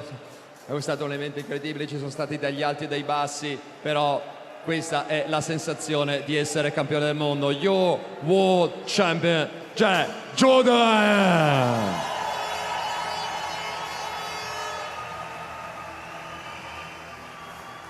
My 3 worst events were today my 3 best events. That's a statement in itself. Yeah, that's how you win world titles. Yep, that is true. And I mean, we talk about it quite often, you know, especially if we go back to looking at the tree, the guys who have been typically not so solid on the tree have been really making strides to get good on that springboard. And, you know, that's just one aspect of the whole thing. And, you know, what a great job today. Dupuis with the fastest time in the hot saw. Jack Jordan, 2nd fastest time. Braden Meyer, 3rd fastest time. And just a slight jump up, and look at that. Simon Grunwald going to be in the bronze medal position on that podium today. So his second bronze, very, very winning good bronze job. in team and in the individual world championship. He will be very, very pleased. Yeah, that's a pretty decent day for Poland, huh? Yes, I mean, what a great competition. Yeah, absolutely. It was unreal. How did you feel the tension watching it and commentating it and instead I know of being how on they stage feel. yourself? Yeah, it's just top notch what we saw there, and I think Jack, what you see is a guy that got second place last year, and maybe took that a little personally, and comes through and works on his hard events, his bad events, and does great. So just top notch all day long, and he's just picking up points, top 3 in everything, I believe. So there's just no weakness there, and yeah, he knows hot saw is important. So said he did some training, and that's what we like to see from those top athletes. Very impressive performance. And he got himself a personal best in that performance as well, you know. And I mean, it was nerve-wracking. I mean, I've made a mess of my pen because it was so nerve-wracking. And I was like, it's unbelievable. Like that 1 point between these guys all evening long. 3/10 of a second at the end of the day. At the end of the day. Both with a personal incredible. best. I mean, it doesn't get better than this. No. And like we said right off the hop here, you could have thrown all the names up in the air and had 3 guys land in a bowl and could have been your champions, but today it is Jack Jordan, and what an incredible performance by the Kiwi. Yeah, very, very impressive. And it was impressive by all 3 of those guys today. Yeah. They were just holding it together. It was a dogfight till the end, keeps going back and forth. That's what you want to see in these races. Emil, you have to put him into the mix as well. So those top 4 guys just were really killing it today. Yeah. Just really consistent, and I think that consistency is the importance here, the difference maker that we saw to get those guys up to those spots. Yeah, for sure. I mean, you know, the consistency of Marcel Dupuy as well. We talked about that right off the get-go. He stayed into it more or less the whole day. I mean, okay, he's got 5th place today, but, you know, he was right there along the lines for a good portion of it. Struggled a little bit in the stock saw, but after that, you know, he stayed more or less on point, and, you know, we saw his hot saw was the fastest of the day. What about Nate Hodges? That's not going to be his favorite day to remember. Yeah, absolutely. A big shocker for us Americans here, I'd say. Just little things going wrong all day. And I was just going to say, from the very beginning all the way to the end. Yeah, it's a tough race to keep your head in the whole time, and you just see it just slip away, just slowly and slowly. And he was fighting till the end, but he was... Yeah, absolutely, and he's good on him for coming back and making that hot saw race. But, you know, some days just don't go as smooth, and with 6 events and so much to think about, you know, those things happen. They say some days you're the hammer and some days you're the nail. Yeah, that's right. And that brings us to the winner's ceremony. We're going back live to Soran and the stage in Allianz Cloud Milano.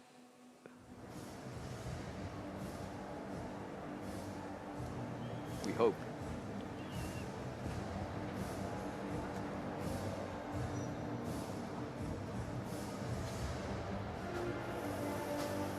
Ladies and gentlemen, welcome to the awarding ceremony of the Stihl Timbersports Individual World Championship 2025. Terzo posto e medaglia di bronzo. Third place and winner of the bronze medal, representing Poland, Simon Grunwald.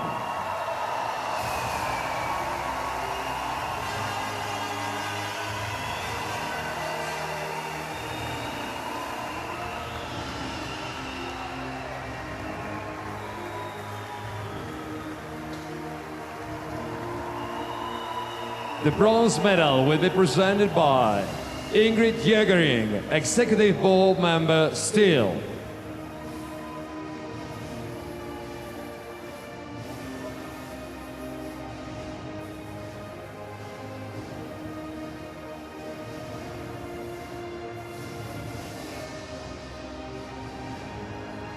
The bronze medal for Simon Grunwald.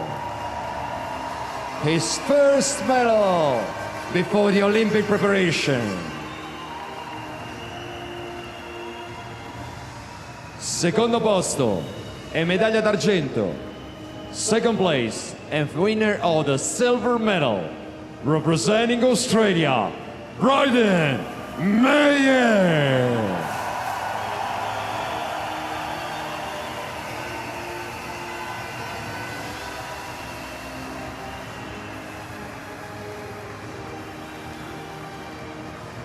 The silver medal will be presented by Simone Beretta, Area Sales Manager, Livestream, Italy.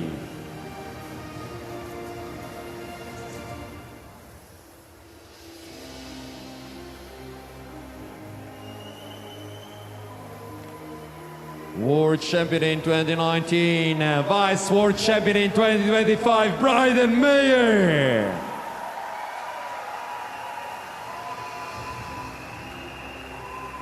Primo posto, campione del mondo e vincitore della medaglia d'oro. First place, World Champion and winner of the gold medal of Stihl Timbersports World Championship 2025.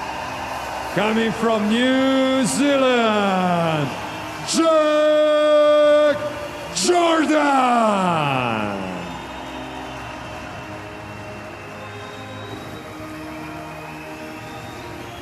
The gold medal will be presented by Massimo Gallo, General Manager, Stihl, Italy.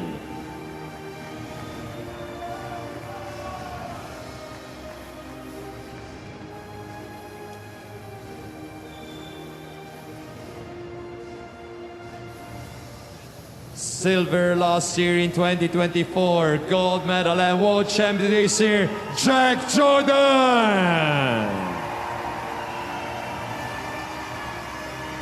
And the trophy will be presented by Michael Traub, Chairman of the Management Board, Stihl.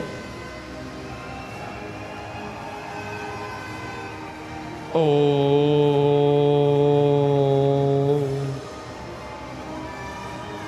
Jack Jordan!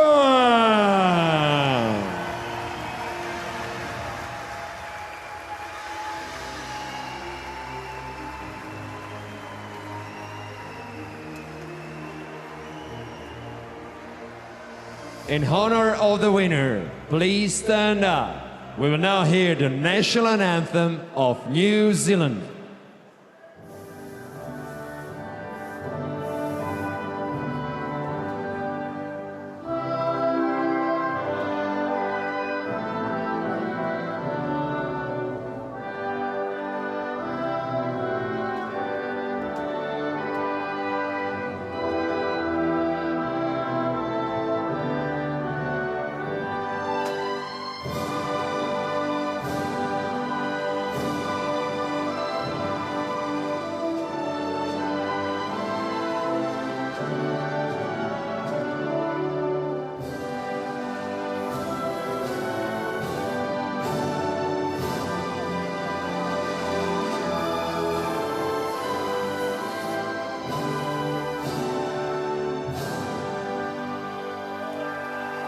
Simon Grunwald, Bryden Meyer and Jack Jordan.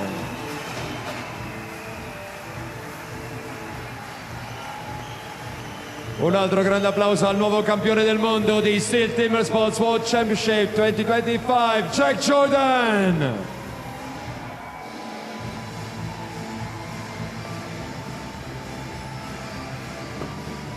And please welcome on stage all the athletes of the Stihl Timbersports Individual World Championship 2025. Thank you to all the athletes, all the crews, to the Stihl family. Thank you to all of you, to the public here in Milano. Fatevi un grande applauso, siete stati fantastici. Milano, grazie!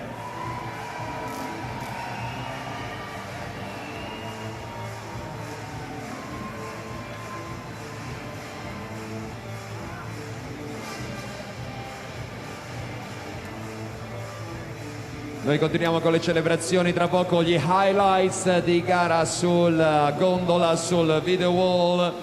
We're continuing the celebration. Guys, I've got a feeling this is going to be a long night here in Milano. I would say so. Enjoy yourself? Yeah, it was a blast. I mean, I love it. Every time There's something different every time. There's some craziness, but today was particularly wild. It was a fantastic competition, following a fantastic competition yesterday. And I mean, we've seen everything this weekend. It's mad, and I wouldn't have it any other way. Yeah, I loved being with you guys here, so that's a good job to have. You guys have been fun, so you made it easy. It's been great, but yeah, what a race to watch, right? You just see Braden take an early lead. You think he's going to start dominating like he knows how to do, and then here comes Jack Jordan, double point events. He says, give me those, and he gets first in both and just brings it all together in the hot saw. It's really impressive. And let me tell you something, guys. After the World Championship, of course, is before the World Championship, and we're going to be in Stuttgart next year, so don't miss out on that. Oh, yeah. Really good memories of Stuttgart. Like, what a beautiful city. I have never been in front of this big crowd. There was going to be 6,500 people in Porsche Arena. I think everybody's going to be on their game. Definitely my favorite arena. Probably going to be unlike anything I've been competing in front of before.